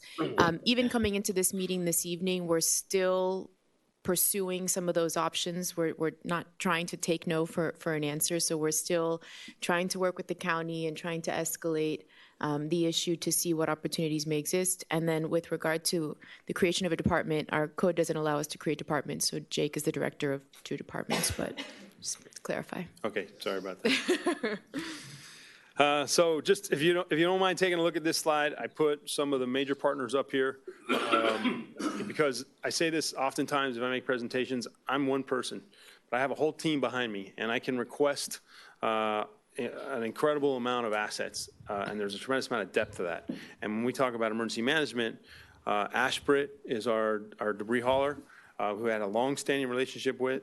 Whit O'Brien is our monitor, our debris monitor, which you're going to learn a little bit more about. The City of Miami is our divisional EOC. We work very closely, and we have since the fire department's inception with the City of Miami Fire Rescue. Miami-Dade County is where ultimately all our requests go through, and obviously we have a great relationship with emergency manager there and have had one. I put the chamber up there because there's several local businesses. The quicker we can get Winn-Dixie up online, the quicker we can get the gas stations up online, the less of an emergency it is, and life gets back to normal. And it's incredibly important. And I also included the Key Biscayne Community Foundation on there because they are a partner and they reach far and wide.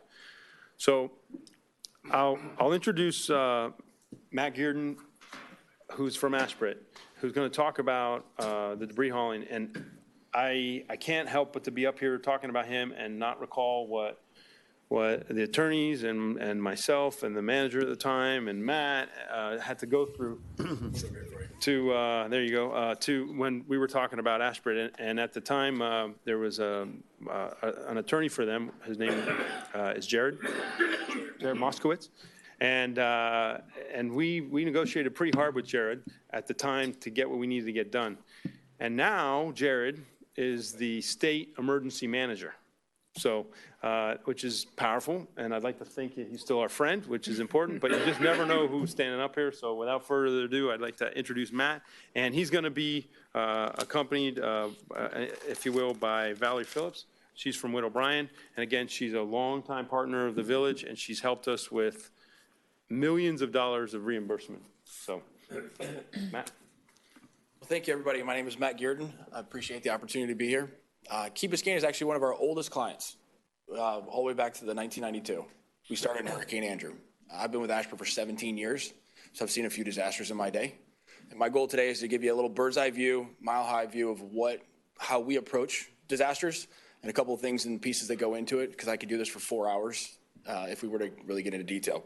So let me cue up my presentation.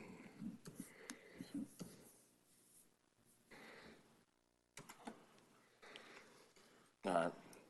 Some of the things we're going to go into is a little bit of our background, introduction, who we are, some of our recent accomplishments with Hurricane Michael and how that relates to Key Biscayne, and then go into a little bit pre- and post-event activities that we take care of and how we approach everything that we do. Just to get an idea, we've been around 26 years. We've served in 60 federal declared disasters, over 330 disaster projects, quite a bit. So it's when it comes to, when you say earlier, you said uniqueness. We've seen so many things when it comes to uniqueness, from islands to we moved 300 pieces of equipment to Haiti after the earthquake. So this Key Biscayne brings that complexity. If the bridges are out, we have to barge equipment. How are we getting here power? So, not that we look forward to doing an operation, heaven forbid it never happens here, but we have all the tools and resources aspects to put in place and get you guys back up and running. A little example here, just Hurricane Michael. We're still picking up debris in Bay County. We picked up over 8 million yards in the first 90 days. They're Category 5. They're at 16 million yards almost. Your Category 5 is about 1 million yards. So if we can pick up that in 90 days, we can pick up yours in no time. But they're still going through the process from Mexico Beach to the private property from that storm. Your building codes are a little nicer, but they're there. Then off the Harvey years. We did 13 storms in Harvey, and then 68 jurisdictions in Irma. Needless to say, I need a vacation. So this is my last presentation. I go on one this Friday. So we're hoping, honestly, that this is a calm year. But that being said, we already had our first storm. So we're trying to prepare. I've been working with Eric for quite a bit on preparations and how we approach everything, because it happens long before an operation starts. And especially when it comes to when you look at a pre-planning picture like this. Storm surge. There isn't a dry spot on the island. And that's what we have to plan for and prepare for. And what we do and how we approach this, we have a 9-phase approach. It's a methodical approach from the beginning of planning and preparation all the way to the site closeout. From the ready and watch, when Irma was coming in and we thought it was a Cat 4 coming here, how long was I talking to you? About a week before?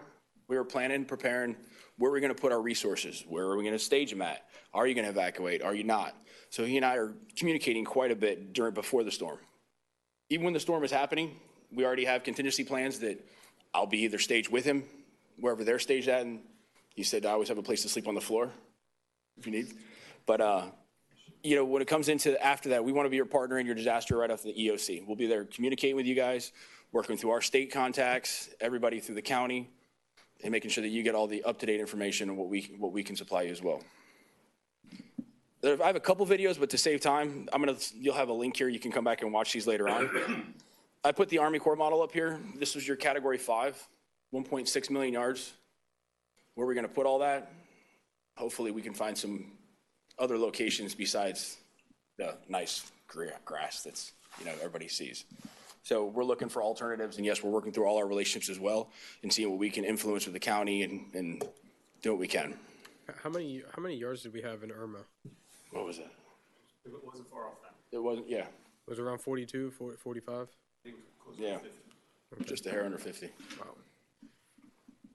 Some of the equipment, you have unique situations. We can't use all large grapple trucks. You're kind of like the city of Charleston. You have the canopies, the trees, the tight roads. So we have a little bit of both. We have to blend it in with the smaller equipment you can see there, smaller ones all the way to large grapple trucks. We try to do this just because it's the old days where a loader and a skid steer would go down the street, but they tear up all the sidewalks. So we try to bring this in so we can reach from the road, cause less damage, and get picked up a little quicker. Some of the things, grinders. One of the things we go into is man camps. We've done shelters. The Monroe County food, MREs, everything, water. During Miami Beach was ordering cases of food and water when Irma was coming in. So there's not just a debris contractor, but also other pieces of the pie that we can throw into the contract. Some of our technical support. I think this is where we shine above everybody else is long after this. Debris is always going to be audited.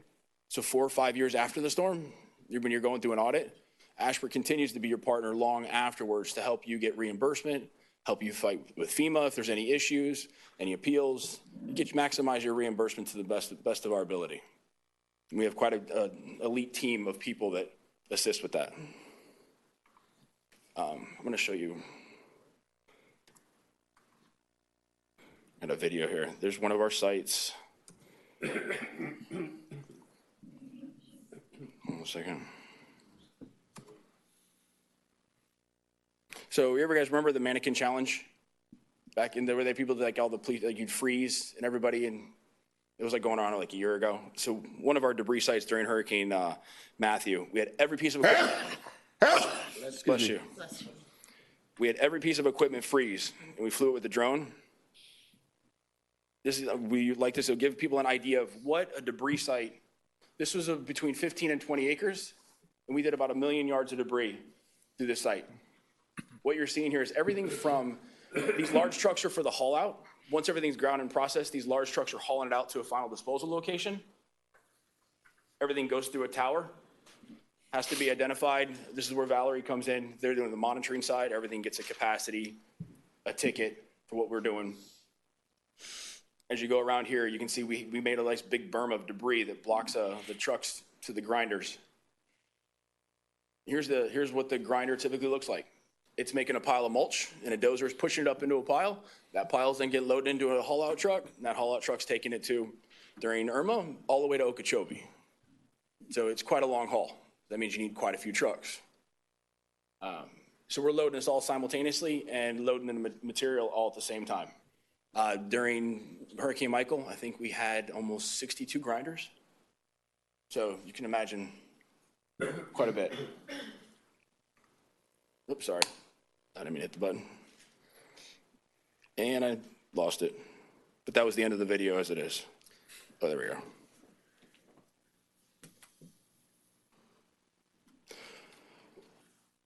This site was completely put back to pre-existing conditions after the fact. Everything we do. For example, we have a residential development in Bay County where they were going to build homes on it. You can't have any organic matter, like mulch of any kind, left afterwards if you're going to build a house on it. So we had to scrape down 18 inches of dirt. Now we're hauling 18 inches of dirt back in just to make sure that they could build a house on it. So there's a lot of things that we have to do that even if we had to restore the soccer field, all of that part goes into reimbursement and put it back to pre-existing conditions.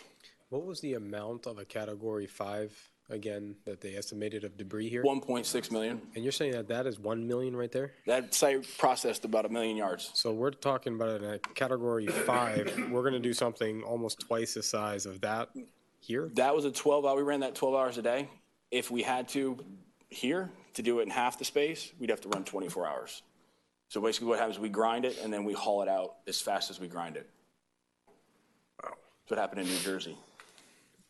So you can see where we're at with, if you got nowhere to put it, it's difficult.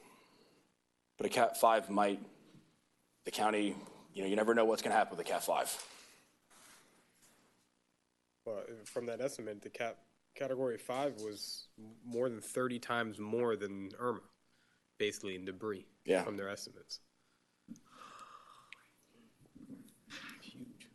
What is did you learn I know that you have a lot of friends in the administration and we love you and I'm 17 here, but what did you learn from the last one, specifically Key Biscayne and or any barrier island similar, that from the last time that we can learn from, either from our point of view to be better or from your point of view? Our Irma was such a weird storm because we thought it was going to be a larger magnitude.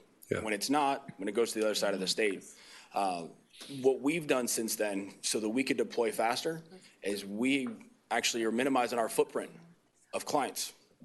We have not bid on almost 100 contracts this year and reducing our footprint so that we can give a higher level of service to our elite clients. That was one of the biggest obstacles because resources were scarce. I have a question on, I think after Irma, we talked about doing tree trimming in order to reduce the possibility of, because we had a lot of trees that fell over. And supposedly if we trim the trees a little bit better, it could allow to save some of the debris and some of the trees. Get FPL guys out there. Yeah, get them out there. Did we actually run that? It was with the previous manager, but I'm not sure if we ever completed that. I'm not sure what we did last time, but I can say that moving forward, there is a cycle, especially for canopy trees, that at least 3 years, a mature canopy tree that you would want to keep trimmed in a structural. It's called structural pruning, and I think a lot of the village's existing canopy has entered into that level. So when we put the new landscaping contract out for RFP, one of the things we'll be looking at is that structural pruning to make sure that we can stay ahead of the schedule. Similar to Councilmember Laredo, for our residents, one of the things that was a big problem with debris removal in the last hurricane, you alluded to the fact that there were limited resources and your large trucks came here quickly, but there were no small trucks. Right. And so we needed a subcontractor. Have you put anything in place? And I know no storm replicates the last storm, but are there some measures in place if we were to end up in that situation where you have the big hurricane that happens in Texas and then it basically goes straight up the gut of the state of Florida, that we could get some smaller trucks out here in addition to the large trucks? That's exactly why we haven't bid on almost 100 contracts this year. We reduced our footprint to know that we're not going to be over capacity in Miami-Dade, in Broward County, all the way up the state. So how many contracts did you have before? Now you have 100? We had 300 and some contracts, I believe, and we haven't bid on quite a few in the area. Hialeah, we haven't bid on Coral Gables. There's a few other areas that we haven't bid just because we have Key Biscayne. All right, thank you. Further to... And I'm available for any questions down the road. There's so many things, so please email me if you need anything else. Why don't you stay 1 second, because I don't know, Councilman Moss, if you were here when I found out, to my surprise, there was no communication between FP&L and our administration related to trees on the right-of-way. And now on the trimming that you bring up, I mean, how do we... Well, I advocate for Key Biscayne nice in the conduct. I think in enforcement, and we need to be more strict on these things that address public safety. And I just have a feeling that we've been a little too lenient on, and it's for food for thought, that the rules are what they are and they need to be done, and we're very small and we know everybody and everybody loves everybody, but I hope that with your help, FP&L, this thing goes up to a higher level of, because all of the rest of the stuff is mitigation. And mitigation is expensive, and prevention is a lot less expensive. And I think we're kind of lacking behind on prevention. So if you would take that back. If I may, through the vice chair. So I think you're right. I think you're right. And I'm not sure how many meetings ago, but Councilmember Segurola did bring up a discussion item where we talked about beautification and landscaping. And one of the open actions that staff and I are working on is looking at our code and what are the punitive provisions for everything from hat racking. And perhaps one thing we can look at is maybe introducing some standards that protect, that protect the infrastructure that would allow the village to recover more quickly from a storm. So that's something that we're working on.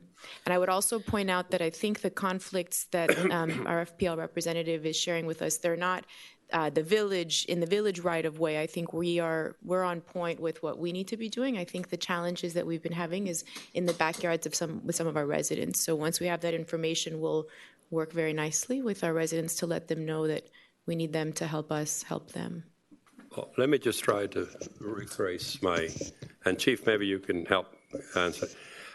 I really have, and hopefully you did too, beginning to see a change on the new policy of strict enforcement on traffic and violations, and particularly speeding. I really are seeing it, sensing it. And I think culturally and otherwise, I don't want to get into it, I'm a very strict enforcer. And some things have to be enforced, period. And, if that tree, it's wrong and we need to just go in there with a little tougher attitude. It's just my sense that we need to kind of turn. And specifically, Chief, one of the issues that is always a problem is a mandatory evacuation. People take it lightly. I think we need to take it literally. Words do matter. You got to speak hard about you got to evacuate, period. And because it's creating a burden on the rest of us. And so it's a little bit of a nuance that we need to get paradoxically nicer to each other. But at the time of these critical things like traffic and we need to be just tough. And by that I mean tough. And it's not, I'm not blaming FPNL or anything else, but administration has to be out there helping. Hopefully we don't need to do it in a few years, but people always have, and they're always going to have an excuse and a complaint, and that's just part of the job. If you can't take it, get another job. But I really worry that we're giving a little lax. A lot of people stayed last time, I think, more than I experienced before in the island. Thank you. Thank you. Council member. Oh, actually, a question for FPL. Maybe this is asking too much, but do you have any person or department within FPL that could maybe provide our manager with some insight into any proposed landscaping code to kind of work it in already from the beginning? Absolutely, Council Member. In fact, we worked closely with some jurisdictions in Broward, and they passed some, model tree ordinances. Okay. And I'd be happy to forward that. How would we coordinate? Yeah, I could how do we forward do that to the village manager. Okay, perfect. Thank you. If I could just add, Councilmember Moss was discussing the issues we had related to tree trimming and lack thereof. I think what he was specifically talking about were village trees on the swale. And when we came upon the budget and looked at the funds that had been spent, we really hadn't spent nearly the funds we had, nearly much at all, of the funds that we had budgeted to maintain it. And as a result, we really did lose a tremendous amount of trees. So while I'm sure you're doing it for the benefit of our residents, let's make sure that we're looking at where we should be dollars to date and spending on our tree trimming regular maintenance, and make sure that we are as cleaned up on our canopies as we can be going into this hurricane season. Is there any reason we can't barge the debris out to sea and dump it? Like the seaweed, it's just going to come back up on the beach. I'm sorry? Yeah. Just like the seaweed, it'll probably come back up on the beach. Unfortunately. Nothing out,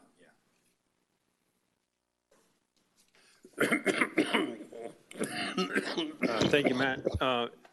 The one thing I just want to note is that our goal was to remove the debris within 30 days. And in Irma, we hit that benchmark. I know there was some bumps along the way, and it had to do with Hurricane Harvey and the fact that there were so many resources that were allocated. But the trucks that you see in this photograph, they are those, what do they call them, tandems, right? Yep. And they did a tremendous amount of work. And so I believe the system worked. I know that it was tested. And I know that we've been working closely with the attorneys, with our contract. We renegotiated, we had several amendments, and we think we have a better agreement in place to do a better job of meeting those expectations. But I will ask, we need your help. We need your help in managing the expectations. And some of you may remember during the emergency, there was a lot of communication going on between the incident management team, the manager and council, and we have to keep working together to manage expectations, because I think that was a big challenge. Well, the new contract have a 30-day clause on it? The new contract, no. The requirement, and this is a FEMA requirement, allows for 180 days. Forget what they allow. What are we going to have? So they guaranteed us trucks. What we did is we that same FEMA chart that you saw that had 42,000 yards for Category 1 storm and 1.6 million yards for a Category 5 storm, based on the amount of debris. And one of the bottlenecks is where we're going to be able to stage, how big the staging site is, what the capacity is. So there's some variables. Ideally, we're going to try to move the debris as quickly as we can, and based on the amount of debris, we're going to try to create those expectations and communicate that as quickly as possible. So I can't say that. You're having 180 days in the contract again? That's a FEMA requirement.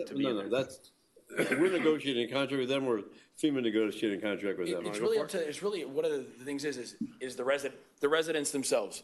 What pressure are you going to put on the residents to get the debris to the street? We can't pick up the debris faster. I'm not talking about them getting in the street. I'm talking about when it's in the street to clean it up, not if they put it on the street, when it's in the street. How many days are you going to have to clean it? 180 days? No, 180 days. We did 8 million yards in 90 days. No, but your contract calls for 180 days. So you don't have to do it. You tell us. This time, I think you were going to charge us more money until you had lawsuits and everything else against you, and that's when you did do it for us. You did charge us more than you gave us a credit, correct? I believe so, yes. So basically, I'm asking you again, how fast will you clean it up? How fast do you want it cleaned up? If there's no way, like it's tomorrow. Every storm's going to dictate that. Reasonable. Yeah. Every storm will dictate it, but here's a reasonable amount. If you have a Category 1 or 2, I would highly suggest that you're going to offer your residents 45 to 60 days to put debris out there. People are snowbirds. But that's, if you say that all of a sudden residents have 2 weeks to put it out there, great. That means I can flood the trucks in here. Most snowbirds live in condominiums, okay? So they're not putting much debris out. The manager, the condominium's putting out. So that really doesn't hold a lot of work. So if you say residents have 2 weeks to put out their debris, then guess what? I can tell you how quick it's going to take me to get it cleaned up. Fine. If they put it out in 2 weeks, how long will it take to clean it up? This island here, easily within 30 to 45 days. So you're going to put in a contract 45 days after the debris is in the streets, you'll clean it up. But what if it's a Category 5 and you can't get in here for 2 weeks? The Category 5, between 1900 and 2000, there were only 2 Category 5s until Andrew was reclassified. Right. So the probability, that's the entire state of Florida, coming from Pensacola down the Keys. So that sounds great, but it's really a very unlikely event. It's hard to, we can hype. So what I'm talking about, 3s, maybe over 4, but occasionally 3 is usually the most you're going to expect. There was 51 of them during that period of time. As long as we have a place to take the debris, if we have a place to take the debris, especially here on the island, and not have to truck it all the way to the landfill, we can get things unpicked pretty quick. What's that? Where are you going to truck it to? If we have a debris site here on the island, that'll speed up the operation. Have we talked about leasing the the beach club maybe for this type of thing, Art? It's not big enough. The entire parking lot's not big enough? I don't believe it's big enough. One of the requirements for a grinder is 300 feet. Yeah. It needs a 300-foot radius for safety, and I don't believe it's big enough with the beach park next to it and the residential condominium right next door. One of the bottlenecks of a debris staging site is if we don't have a debris staging site, we basically have to take it to the landfill, Phil. I got you. And the problem there is that could quadruple our time. And so I know Chad had some input, but I think it's very hard to say, hey, we're going to do this in 30 days. Do I think that they could do another Category 1 storm in 30 days? I think they can. So, but there's always variables that are going to come up. So we're still going to contract this as 180 days? No. Let me clarify. The amended contract says that the work is dictated by the timeframes provided in notice to proceed and authorized by the village manager. And it can be extended, the timeframes, but in no event can it exceed 180 days. So when the storm's coming, the manager will issue a notice to proceed and dictate what the timeframes are. So she can say it's done in 30 days, and they say it's impossible. Your contract says what? What happens? What kind of contract's that? Well, I thought that... No, the whole point was that it was going to allow, just like what Eric and I think Matt are saying, that it's a Category 1 storm, and the manager's going to say, we're going to issue a notice to proceed, and we are going to dictate that this has to be closed in X amount of days. And if Ashbridge says we're not going to do it, then what are we going to do? Then we go to our next. We go to our next vendor, right? But Chad, and then the next vendor's just waiting in line after a hurricane to come take care of us. I mean, no, it's a pipe dream. Go ahead. No, I was just going to say, my understanding is that the contract that we signed, they guaranteed us trucks that would adhere. That's so correct. I think it was 2 tandems. That's correct. It guarantees a minimum of 10 trucks to respond to a disaster. The type of truck shall be selected by the manager at the time of the issuance to proceed. In addition, the manager may increase or decrease the minimum number of trucks upon the mutual agreement at the time of issuance to proceed, of the time of the notice to proceed and/or work authorization to correspond to an event activation. So the trucks don't mean a thing. It's the number of loads they take out. Because one truck goes from here to Alabama, it's going to make 1 load every 3 or 4 days. If he goes from here to Opa-locka, he might make 5 loads in a day. So really, contract should have so many loads per day by so many yard truck, not how many trucks. Well, I think the majority of the conversation, I think Matt and Eric can discuss it, was there was a problem. I'm just trying to avoid the problems we had before. Again, the contract we had before was absolutely, was no contract. They do as they please at 180 days, completely unacceptable to us. Can I ask a question? Is there a way to use that that slide that you showed where you have Category 1, 2, 3, 4? Within the contract, can we build in timeframes based on the debris that's expected for those different categories? No? No. We tried it. The Army Corps model is plus or minus 40%. No. Okay. Well, those are very, very rough estimates. We also discussed, too, that, remember, this contract is not just for hurricanes. So that was another thing that was discussed also, that is for any event, whether it's man-made or natural. And we wanted to protect ourselves not just from the 180 days. The other part was that we had other municipalities being able to renegotiate at a higher rate, and we weren't getting the trucks. And that was basically the reason why they were going to delay, because they said, well, we don't have any truck drivers. And that was one of the reasons why we said, well, we're guaranteed to have a minimum amount of trucks here. But I agree with what Ed said. It depends on how many hauls you can take. And I remember having the discussion when we were negotiating, can we do it by volume? How much volume can be moved per day? That way we know what the flow would be. But I think, I can't remember what the reason why, but I remember you guys gave us a list of things why that you guys couldn't control it. So we went with so then we ended up with by trucks, like a minimum amount of trucks to have.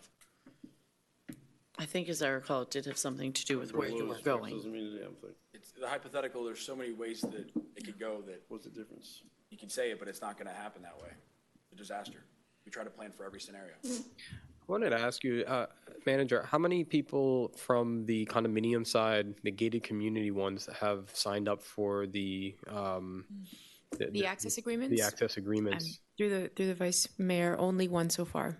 And it's not because we haven't tried. I would say that Chief Lang and Mr. Oziman have spent countless hours meeting with the different HOAs, sharing the agreements, explaining that the access agreements do need to be executed, every year for us to be able to service those communities should that be the will of the council. Which is the one that signed it so far? Ocean Club. Ocean Club, and that means they also have to not have insurance and all this stuff because they're going to be under the FEMA requirements, right? We could go, Chief Lang, could you share briefly the meetings that we did with the HOA, sort of, high-level bullet points of what the requirements were? And so this was the information that we took on the road and that we've shared with the different HOAs. So essentially, there was a lot of questions that were asked last year. Actually, both Valerie and Matt were involved with some of the discussions. Just in recalling, what had occurred was all of the different condominiums had their own vendors, if you will, and they did their own work to compile their debris and ultimately collect it. After the fact, they went in and applied, if you will, for reimbursement. Then there was a lot of discussion at the staff level. There was a lot of discussion in here. In short, and Valerie has a lot to add to this because she helped us. Essentially, we needed a right of entry form. We needed all that filled out. We worked with the law firm. We had several meetings last year. Almost every condominium that I believe was involved with President's Council participated. It was in here. Matt and Valerie were both present. I think it was like Jake's first week, if I wasn't mistaken. And we had a meeting. We got everybody on the same page saying, you need this form. Some people walked out saying, I'm not going to do it. Some people said, I don't need it. And really what it came down to was, if you could push your debris to the street, it's a no-brainer. It's on the right of way, and we'll pick it up. If you have an Ocean Club or a Key Colony or even an Ocean Village, maybe Commodore Club, where there's a roadway, a private roadway, that needs a right of entry. You have to use our vendor, our contractor, and that was clear. But all that said, and we've even had several meetings this year, and we had, the last meeting we had, nobody showed up, if I'm not mistaken. And so we continue to reach out. We'll continue to reach out again through the President's Council and try to get those right entries. And the manager and I have spoke. This is a very big policy decision, in my opinion, that you're going to have to make because we're assuming we're going to get reimbursed.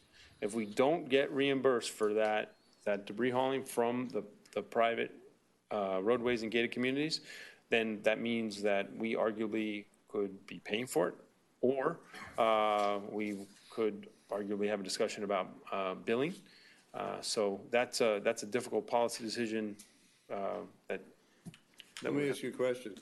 Suppose one of the condominiums said, fine, we like you to pay for it, or that FEMA or somebody else, but we don't like Ashbridge, we like Bill Jones. If Bill Jones is willing to do the thing at the same, listen, for the same price, and we employ Bill Jones, not they employ Bill Jones, could we get reimbursed? From my knowledge, I'm going to say no, and I'm going to Why would it be ask no? for confirmation. They're saying you have to have a monopoly there's a monopoly clause that you have to have a monopoly?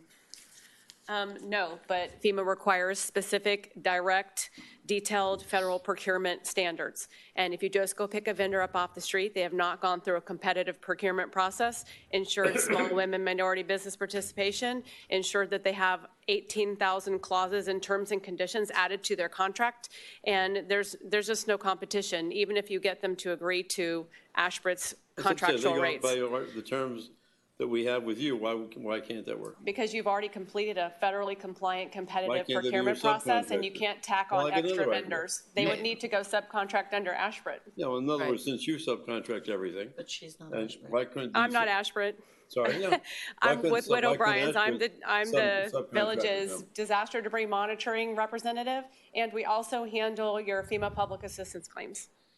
But all I'm saying I believe Councilmember London is correct. In my experience, a lot of the same providers, SFM, Brightview, prior Valley Crest, they all can work under Ashbridge. So perhaps one opportunity for the condominiums would be to send their vendors to Ashbridge and That's what try I'm to saying. become subs, and then the village would not be a party to the transaction. And then we pay you, you make But- your markup. Yes, they would have to go under Ashbridge. They couldn't contract them to come in by themselves and expect to be paid by the condominium association or by the village. The village can only pay Ashbridge. Okay. May I ask you, Ed, I don't understand. I can see, obviously, we're speaking about emergencies. This is like, seems to me, a recipe for disaster. We're going to have 10 different whether you call them subcontracts or sub.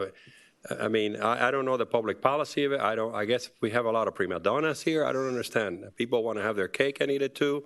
They want to have it removed but then reimbursed. And you know, I'm lost That's here. no people. They I wonder, you can explain. I have an open mind. Explain it to me. Why is it that now every condominium will have a separate subcontractor go through all of this subcontracted clause with FEMA, which will clearly, since I serve in the federal government, will complicate FEMA. Trust me.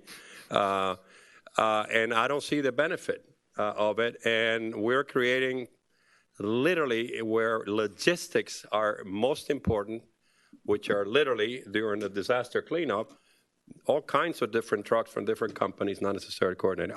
Maybe I'm missing something. I'm missing the fact that Ashbridge is a company that subcontracts everything. Yeah, so I understand. These are just more subcontractors who will be working for Ashbridge.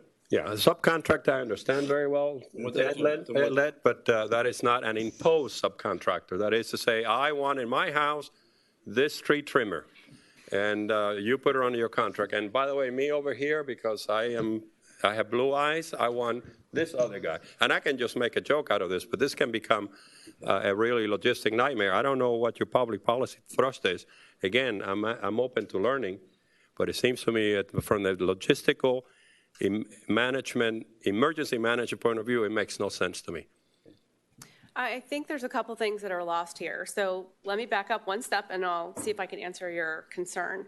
So in part of the process that the village has undertaken, you have put pre-disaster contracts in place with different vendors for different functions.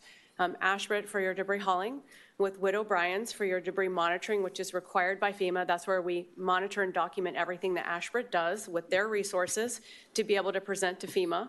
And then in addition, we do FEMA public assistance expertise consulting, and we do staff augmentation, such as in Irma, we placed a person in your EOC to help with the needs at the time. You can contract out for emergency food catering. You can contract out for emergency fuel delivery. You can do a lot of these things to have your partners in place at the time you need them in time of a disaster, and that we can come to the table with all of you guys to talk about these preparedness and preparation measures that we do this annually. We do it continually as needed to make sure that we think about all of the what ifs and ands or buts so that we can help you plan for those things and to make sure that as vendors, we can ensure we have resources to bring to the table in your time of need. So going about, talking about Irma, it was a very, very challenging time, and it was challenging on all vendor sides, on the monitoring side, on the hauling side, on emergency catering and logistics resources side, because of the magnitude. It was our worst case scenario, and we all had challenges to overcome. Matt mentioned Ashbridge has elected to not go after as many contracts to try to keep their resources more channeled into a select group of clients that are remaining so that they can ensure they have availability of resources. We've done the same thing. We're down 20% on our contracts from Irma time. And we want to make sure that we have the management staff and the technical staff to come in and document and hire the local people to come do the monitoring work for all of your disaster debris removal. So when you talk about the contract for debris removal and resources that they bring in place via subcontractors, it's not a good situation to suggest a free-for-all for every condominium association to bring on whatever vendor they like. The point of exploring the possibility of the village taking the responsibility on for going into some of these communities, and so that it's done correctly and per the FEMA regulations to give you a fighting chance to make your case to FEMA to be reimbursed for assisting these communities as you have expressed the interest of doing. So in order to go into a private community down the private roadway to potentially pick up debris that's been compiled is legal responsibility, the village's legal responsibility. It's a public interest finding of safety and a threat to the public health. And additionally, an indemnification right of entry and hold harmless that holds not only the village, but the federal government not liable for any damages or issues that arise during the operation. So the fact that only one of those communities has signed that agreement means that if you want to seek FEMA reimbursement for doing that type of work, if that's the only community that signed the right of entry agreement, that's the only community you can present to FEMA for reimbursement. You cannot go into the others and expect any reimbursement from FEMA in that process. But if you have one vendor that has been procured correctly through all the channels that are required, and they bring on the subcontractors and they're allowed to put vendors out in the community and coordinate that effort, then the operation will occur and it will be streamlined and they will have control of when they are able to go into these communities for communication, channels with those communities. Okay, let's go. Can I just ask, two things. One, specific to this, could you give us some insight into why the response is what it is? I mean, we had clearly, Key Colony had an interest in this. They've submitted for the last storm. Is there some sort of stumbling block that we could try to address? I wish I had a better answer, but I don't. I'm somewhat surprised that we haven't had a better response. I've worked with, if I'm not mistaken, the government liaison with the President's Council that had served in the past to try to communicate to the President's Council, which has at least the larger condominiums. And so we'll do it again. Let me just say, Chief, and to answer your question, because this is pivotal, I think, to have to move forward as government. There seems to be, nobody wants to play by the rules. Everyone wants to adopt the playbook, but then exception.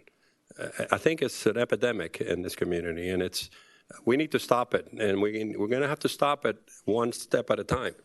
I wish you wouldn't go back to any of those condominiums anymore. We are adults. We are responsible citizens, and if they had said no, I, as one representative of people who voted for me, I think you should not waste any more of your time. And I applaud you for trying, because that was a good thing to do for their good.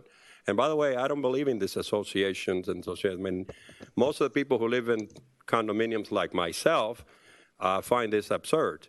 It's like you want to have your cake and eat it too. You want to be able to do your thing and collect from FEMA. And you want to be able to, and by the way, I want to have this company do it. It's logistics. Do you remember Mariel? Okay, 200,000 people showed up. Okay, unfortunately, I was involved in that. The last thing you want is that, and during a crisis, is have this kind of everybody is in charge and nobody is in charge. So I'm surprised at this argument, and I applaud you for reaching out and to all those channels, and they have said, no, enough, move on, and we'll deal with it as accordingly. At least I will, and we begin to push back on, we're all in this together, okay? This little island is our island, no matter where you live, but there are people who have a feeling that depending on where you live, you're different. You're not different. Still, you got to drive 30 miles an hour, and you do have to do the things you have to do. And so, to me, this is very passionate, because until we turn this around, we're not going to get the ideal community that we all dream for. Thank you, Councilmember Laredo. I am in agreement, and I do feel, though, we set a policy that we were going to try to make this available to our gated communities and some of the other condos that were having issues getting their debris to the swale. My question really was, is there something specific that we did that was making them uncomfortable with signing this contract? It sounds to me like no. Have you heard that? In that case, then I am in agreement with Councilmember Laredo. Excuse me, if I may chime in. Yeah. Sorry, Brett, next. I'll give you my take, being in a condo, and just from I'm on the board on my building. The issue is that this has to be done on a yearly basis. I don't think that there's any ill will. I think it's just every condo board operates differently. Some are more on the ball than others. I was very surprised that my building hadn't submitted the form yet. I just texted my manager. He told me that he hasn't gotten the updated form, but I told him I think it's the same one from last year, right? They're the same. Yeah, that's what I texted him. So we're going to get ours in immediately. But every association is different. Key Colony has a master association, and then I don't know how many sub-associations. I believe each one of the sub-associations has to do their own due diligence for the paperwork. In terms of policy, I think I applaud what the administration has done and what ASHRA's done. It's just a matter of you offer it. Why? Because that's what the law is. If people don't take us up on the offer, great. That's it. You don't pick up the debris and you don't submit it for bills. But it's not any sort of conspiracy. It's just the law says you can do it. You tell the condos you want it, sign the form. You don't, okay, too bad, and you move on. It's not very complicated. And it's still not guaranteed. Even, we've Correct. tried to dot the i's and cross the t's through this process, and we've been working on it for over a year. Right. And there's been multiple meetings. The condo association personnel have been here. There's been a lot of information put out there. And so putting the legal authority in place and a policy to do the work, getting the documents, and then just going through all of the steps, and you have to present a letter to FEMA with your request for review of eligibility of this work. It's a big process that has to happen, and you don't find out right away whether you're determined to be eligible for picking debris up in these areas. It takes time, but you're either going to do it or you're not going to do it. And FEMA expects you to do everything you need to do to recover without the prospect of getting any money or a declaration for that emergency. You do what you have to do to recover as a community. So you can't write anything contingent upon FEMA funding. It can't be in your policies. Nothing can be discretionary. There's just a lot of things that go into it. Every little word counts when you're writing these things up. So it took a while to get it all together.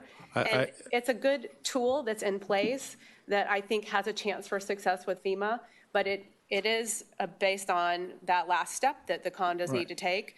And you do need to do it every year or every 2 years because management turns over, condo boards change, and you need to make sure the current condo board is aware of this type of document. So most of our clients that have private gated communities that they work with, we recommend they do 1 or 2 year agreements. So you have to keep going back to keep that fresh in the board's mind. My understanding was that FEMA required a new agreement every year, but if it could be done every 2 years, great. We'll get that information out.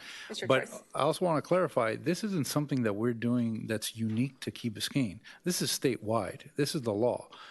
Municipalities all over the state are doing this. But we are not the first ones to do it. We got the idea from other people who are doing the same program and asking for the same reimbursal.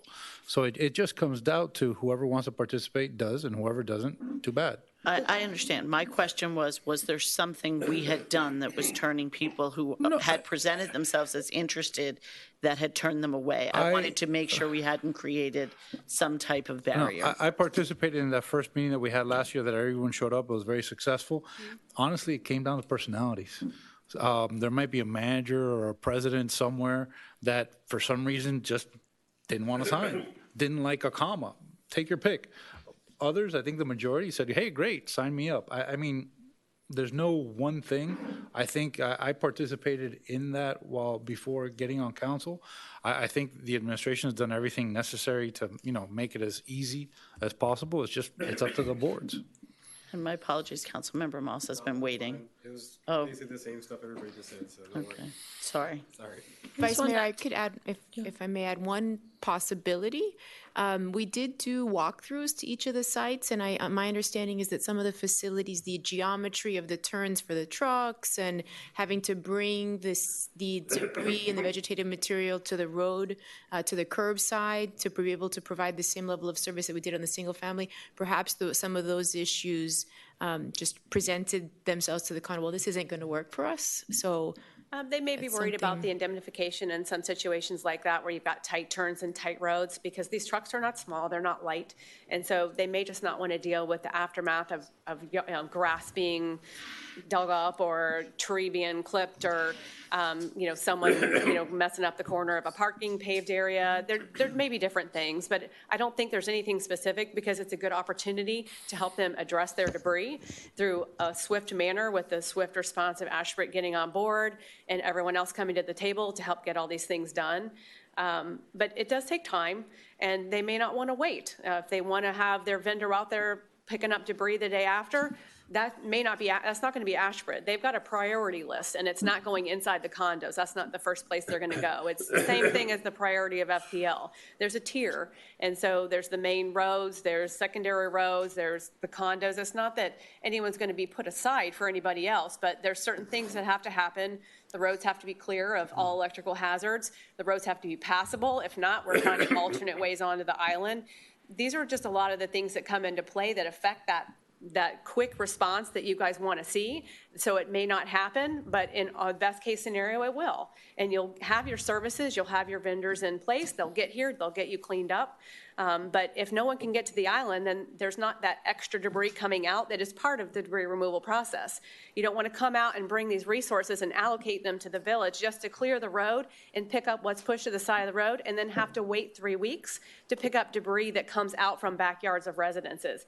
We can't have a 3-week gap. So you need to kind of merge these things together so that there's a continuous flow of operations to keep these trucks running, or they will go elsewhere where there is work to do to your neighbor. So we have to make sure that everything is metered and measured and timed correctly with your goals in mind. And that's where Chief has been asking to help set the expectations that all the debris is not going to be picked up and cleared from the community and be spotless within 1 day, 3 days, or a week after a storm. It's not going to happen, but it will happen as fast as logistically possible, depending on the circumstances of the storm.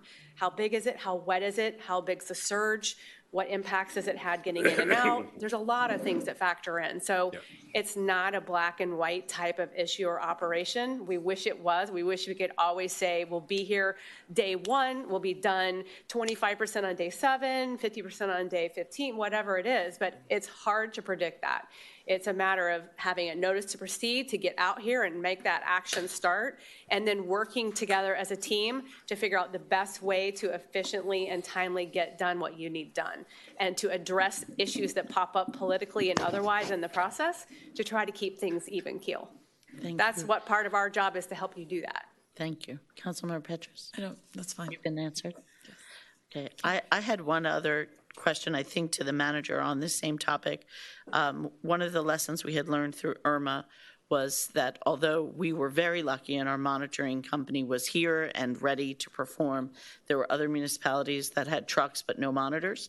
And one of the lessons learned that we saw at the Best Practices Conference was to have trained staff monitors in our staff. And I know that Manager Gilbert was working on that, or I think he was.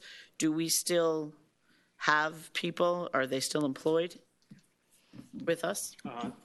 So part of the SEMP and the debris management plan is through Public Works to work with O'Brien to be able to train individuals, whether they're staff members, volunteers, other contractors, to be able to be quickly accessible. So if the trucks do come, and for whatever the reason, there's not a monitor available through WIT, that we can. In this picture right here, that I believe the guy with the vest and the hat, that he's a monitor. That's what he's doing. So. The table was turned both ways. It was a challenge for the haulers in some aspects, and it was a challenge for the monitors in some aspects. I didn't jump in with Matt's presentation because I would be duplicating his effort. We follow each other. We're a mirror of each other. We're here together. We come to the table, we get our stuff, you get our stuff moving, get our truck certified, get on the road, and the truck and the monitors, they go around together. And so it's a continuous process where we're side by side and we support each other. And if a truck breaks down, we have a monitor sitting idle, or if a monitor doesn't show up, we try to situate 2 trucks together to have one monitor that can make tickets for both. We try to work with each other through that process. And we both have the goal of reducing our footprint, keeping our resources more readily available, because we can't keep thousands of people on staff annually. It's a very cyclical, process that we go through to bring up and then ramp down.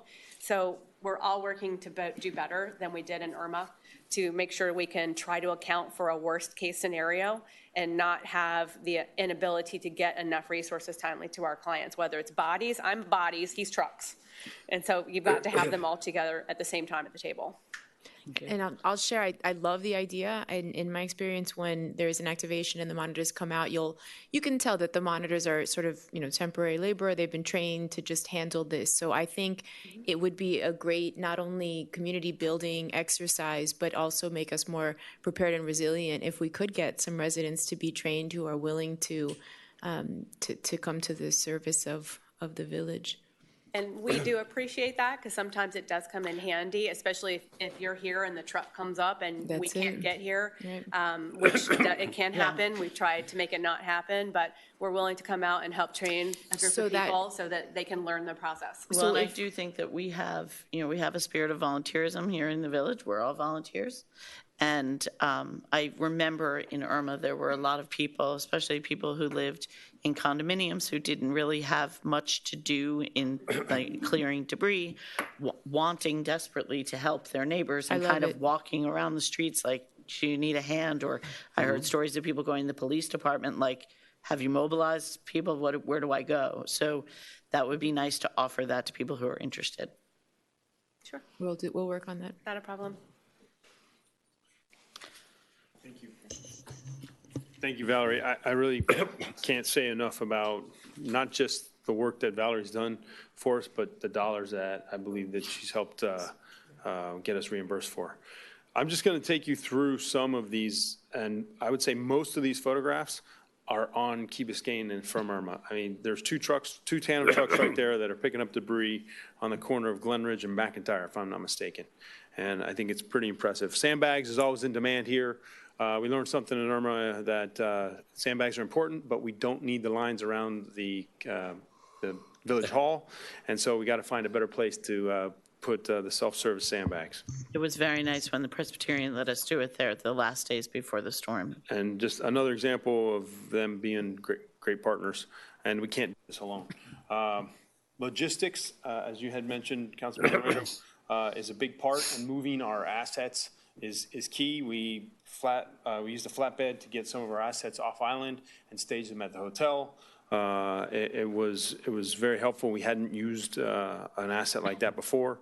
When we get to the hurricane warning phase, this is kind of imminent landfall. Some people are ready to go. We're having our last supper of sorts, if you will, here on the Key as we're getting ready to evacuate. We're worried about environmental impacts and housing. Housing's a big deal. And so what I would ask is that if you consider, we will be getting a hotel. We need to know how many hotel rooms that you need. If you have any special requests specific to pets, potentially. You can see in this photograph, this was at a hotel that was not far. It was a little closer to Coral Way than up away from Brickell Avenue.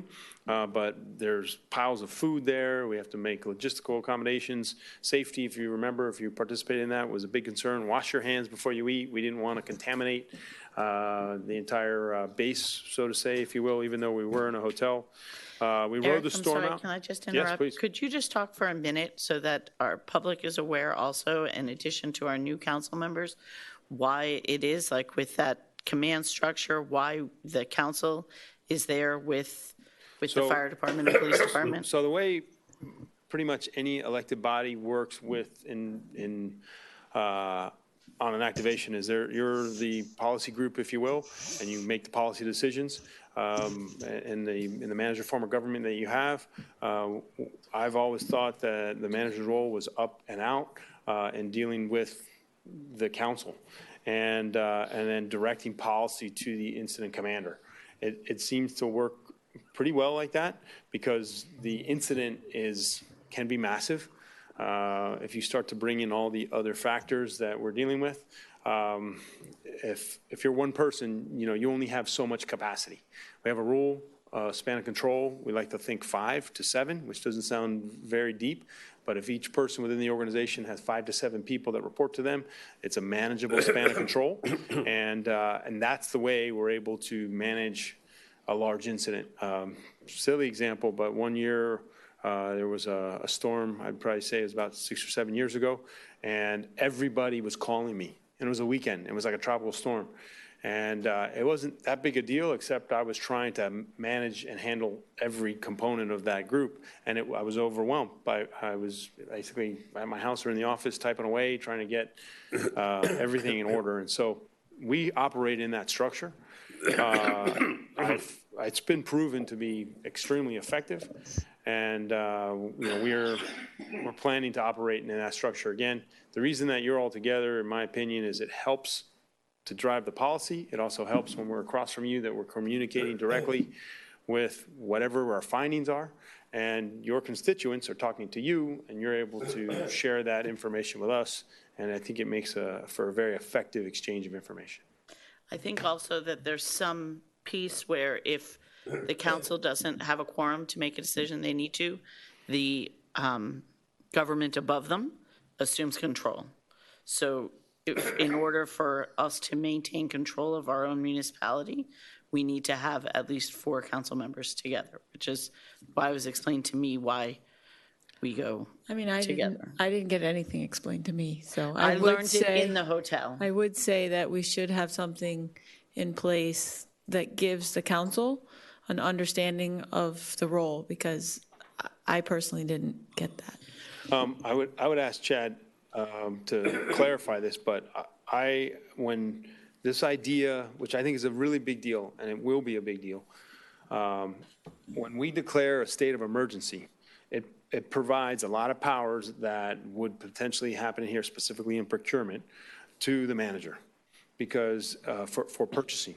And so, and an example is if I need resources, people, or a crane or a helicopter or whatever it is, and I don't want to say within reason, the manager has the authority to procure without coming to council for the $10,000 limit. Is there anything I'm missing on that? That's generally correct. I mean, I want to look up the code, but that's generally correct. What happens, I don't recall if there's a specific cap, but I do know that there has to be a ratification of the expenditures after they're made. And, I've been in an emergency operations center before where an AP reporter comes in and they're, not need to talk to somebody right now because they were reporting that the mayor was, in a helicopter crash, or, and things happen in our coop and in the SEMP. There's the words are escaping. There's a secession order for the manager. I believe. I can take a message. It's okay. So I believe it's the manager, the fire chief, the police chief, and if I'm not mistaken, it says on ratification of the council. So there's specific things that are spelled out in here, which. Chief, further to the vice, thank you for clarifying that, Vice Mayor. I was not on the council at the time, but Petros was. It's, again, we have a communications problem. I mean, I thought actually watching that slide, I thought you were offering as a courtesy as elected officials, and it is my duty to be there. And it needs to be said just as plainly as that, because we have to deal with an emergency. I think, again, highlights the problem of communications. And I want to just ask, in case the other leaves, what do you recommend that we can do individually or as a group to help in the preparation at the mandatory evacuation issue, that we can use our contacts, our voters, our supporters to get this message across? Can you highlight for us, not today necessarily, just get us more involved? At least I'm happy to be involved. The idea of unified command is key. So, essentially, the police chief, the manager, myself, we come together. Our staff is there supporting us, and we're essentially making decisions for the community. And if you're connected with that, maybe you're not actually part of that decision because there might be times where it might be beneficial. But we walk out of that policy room and we turn to you and say, this is what we're doing. And then you're either able to say, here's the update we're getting from our constituents. And then we tell you, if you have any additional input, you're able to communicate through the manager but be able to share the message. It's a mandatory evacuation, and sometimes, we don't necessarily get ahead of the county mayor, but if we know that there's a mandatory evacuation, we're pushing that. As an example, one of the challenges, one of the most stressful times for me was after we came back to Key Biscayne and the toll was closed. They weren't letting residents in. And I couldn't use my phone. When I went to try to dial a number, my phone was literally blowing up. I couldn't make a phone call out. And I even had police officers calling me saying that people were asking for me, saying that they were part of a team or who they were. And and the idea of if the causeway is closed, which is brings a high level of uncertainty, why? I want to get back to the island. One of the reasons is that we're conducting damage assessment, we're conducting search and rescue, and I promise you, and we pushed hard to have the causeway open by noon.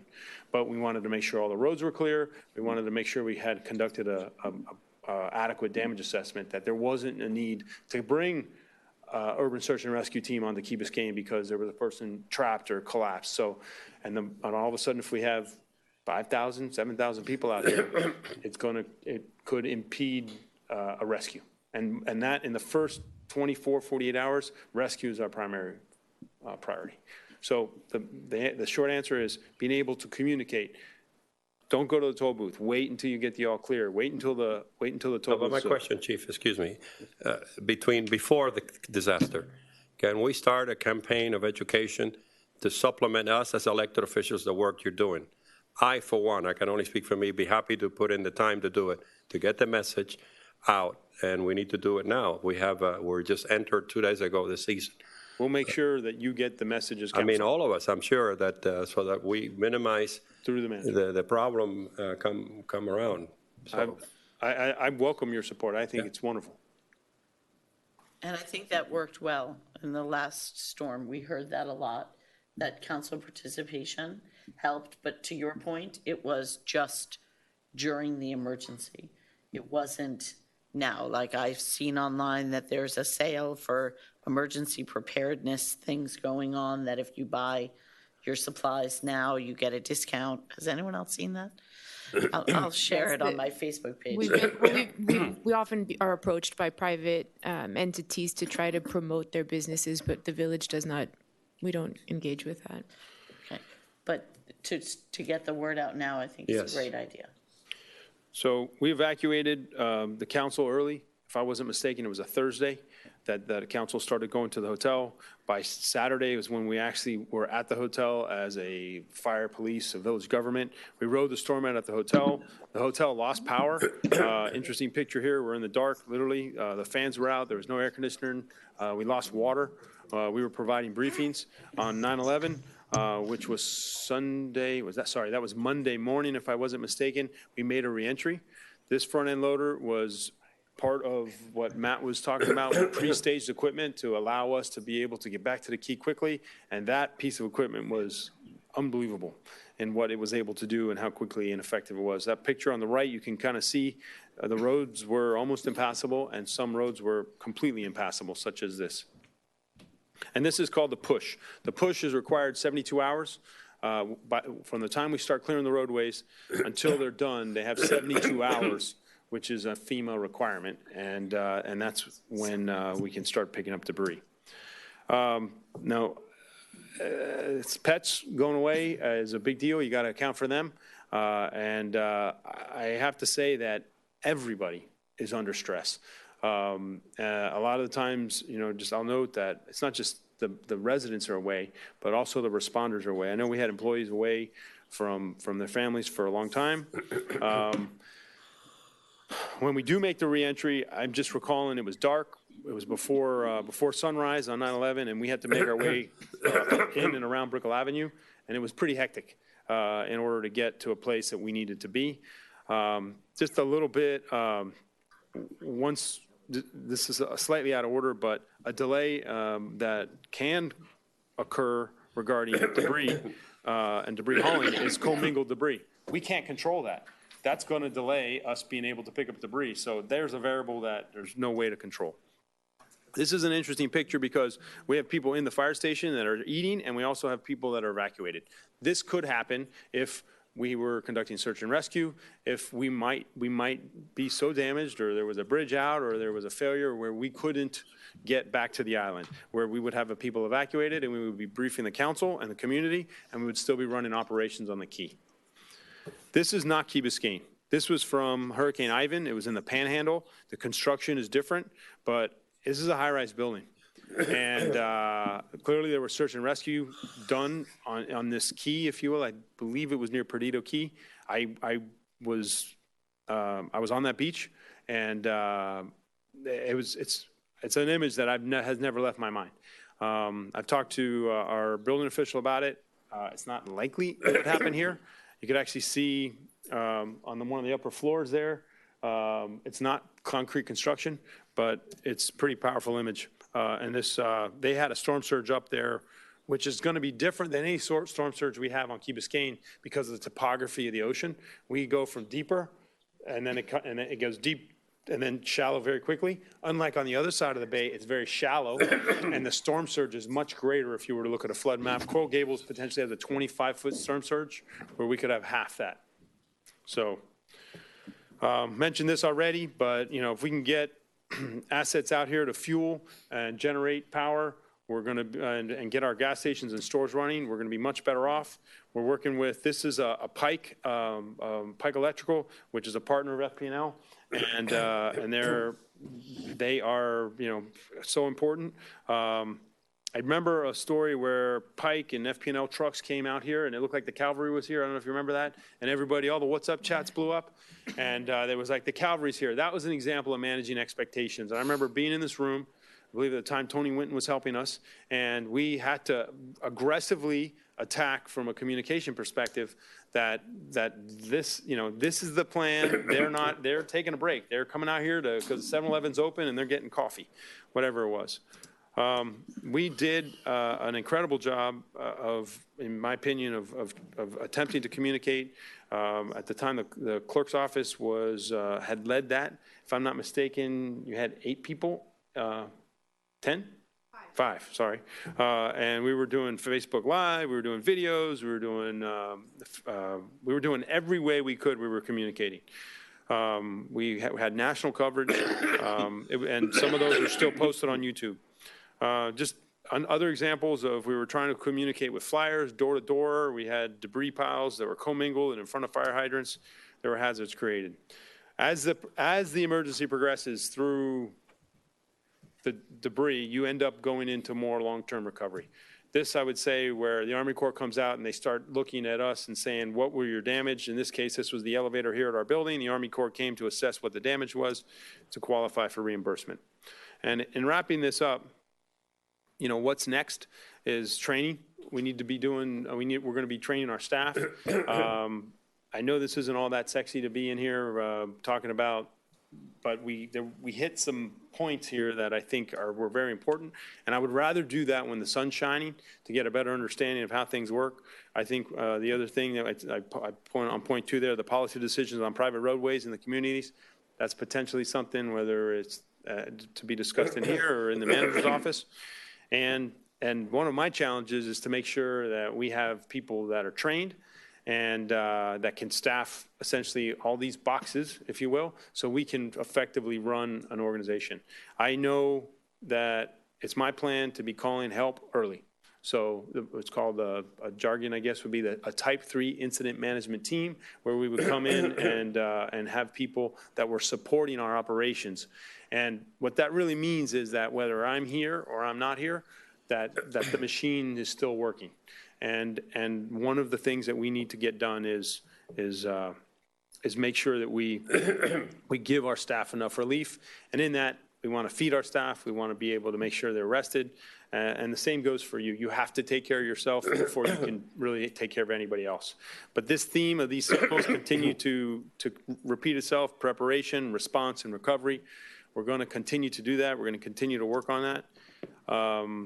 This is appropriate because it was post-Irma, after we got back and rested. I don't know if maybe some of you were involved in that, and it was a pretty cool thank you. And, you know, with that said, obviously we're open to any questions. And I need to thank Jake, because he's working on this every day. He's responsible for the debris management. My deputy, Marcos Osorio, is here. He's almost been like a deputy emergency manager. He's very, very engaged.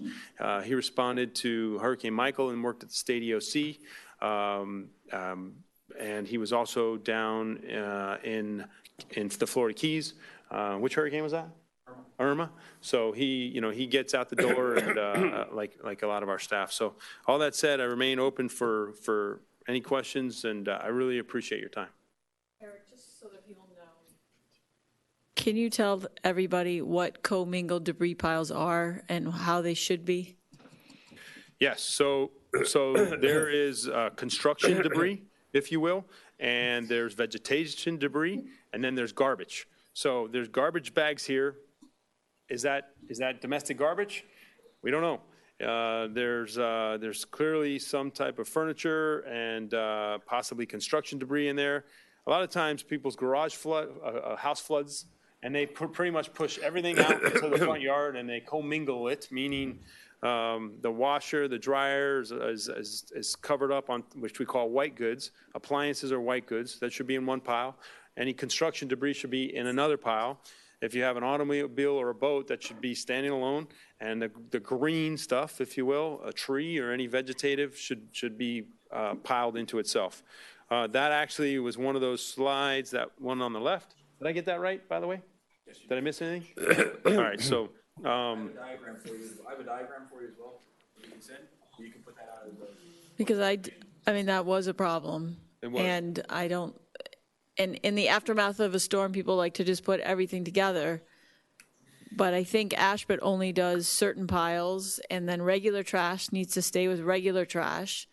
And the landscaping needed to be separate, like you were saying. Yes. So I think that's something that we could. And we have to continually communicate. Yep. If that's a vision, if you will, we can't get that message out there enough. So we will be doing that, and we'll share some of that. Oh. Well. We got FPL here. Armando. Are we still on TV? Here. What's the whole island job? Is this for the whole area? Wow. We're at the right meeting. That was a great This was ending. actually part of our plan. This That went was- beautifully done, beautifully executed. Is it? It is. Exactly what I would do in real life. I would go to, or you can do it on your phone if you want. Okay, so we're on generator power. So go. So you Can simply we just say search- for people watching at home and for the recording of this that we just lost the power and we're not sure if we're currently recorded? But we're not recording. Okay. And I don't have power at home, and I don't think anybody else. FPL map. Just go with the assumption you are currently recording. Okay, so. Okay. I think the recording is going, I don't have a guarantee for you yet. Thank you. So all that said, we just lost power. I'm sure Armando here is trying to find out what's going on because he's our representative from FPL. We're in an emergency management workshop. I'm assuming we're recording. I just went to You like that? a website which is called Power Tracker Map or FPNLmaps.com, and I go to Key Biscayne here and I zoom in. And it's a little bit easier. You can't see anything. No, I know. I'm just telling you what I'm doing. And ironically, it doesn't talk.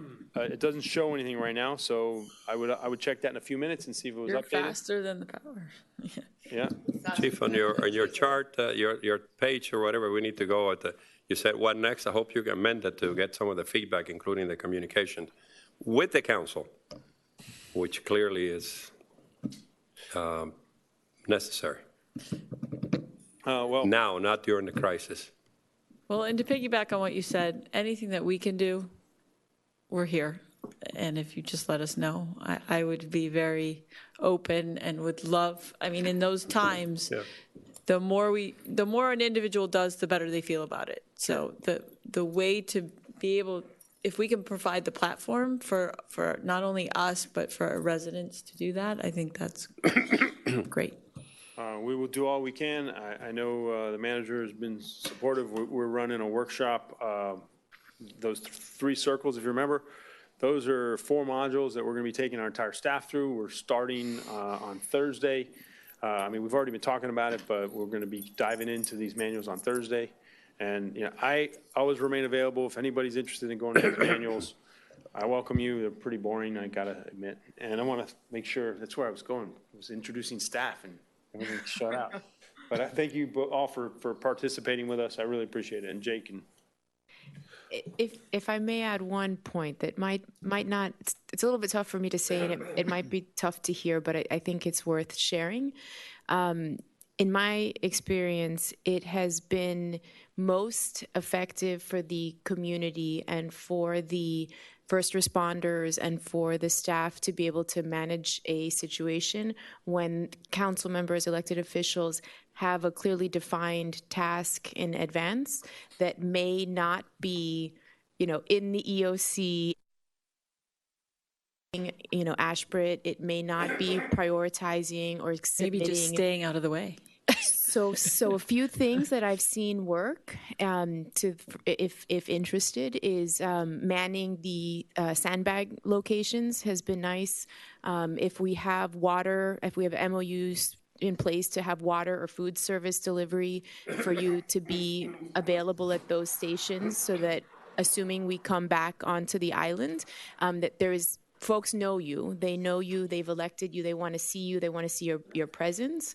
So some of those roles, so maybe I can get with each of you and see to what extent you want to participate or not, but please allow that to just sort of, these guys have a lot of work to do and know what they need to do, and fair enough. If I gave the wrong impression, we were not part of the emergency management of the situation at all. If someone asked us to do a job, we did it. Otherwise, we were out of the way, waiting for an opportunity for us to do our job. And to clarify Vice Mayor McCormick's point about why the council members did need to attend the hotel, given the unique nature of being on a barrier island and the unknown of Hurricane Irma, I think it was a good call to have the elected officials all at that hotel in the event post-storm. There needed to be some decision-making. You were all available. So I think that was a good call.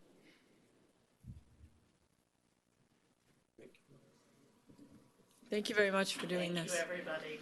Adjourn the meeting? I think this is adjourned. If it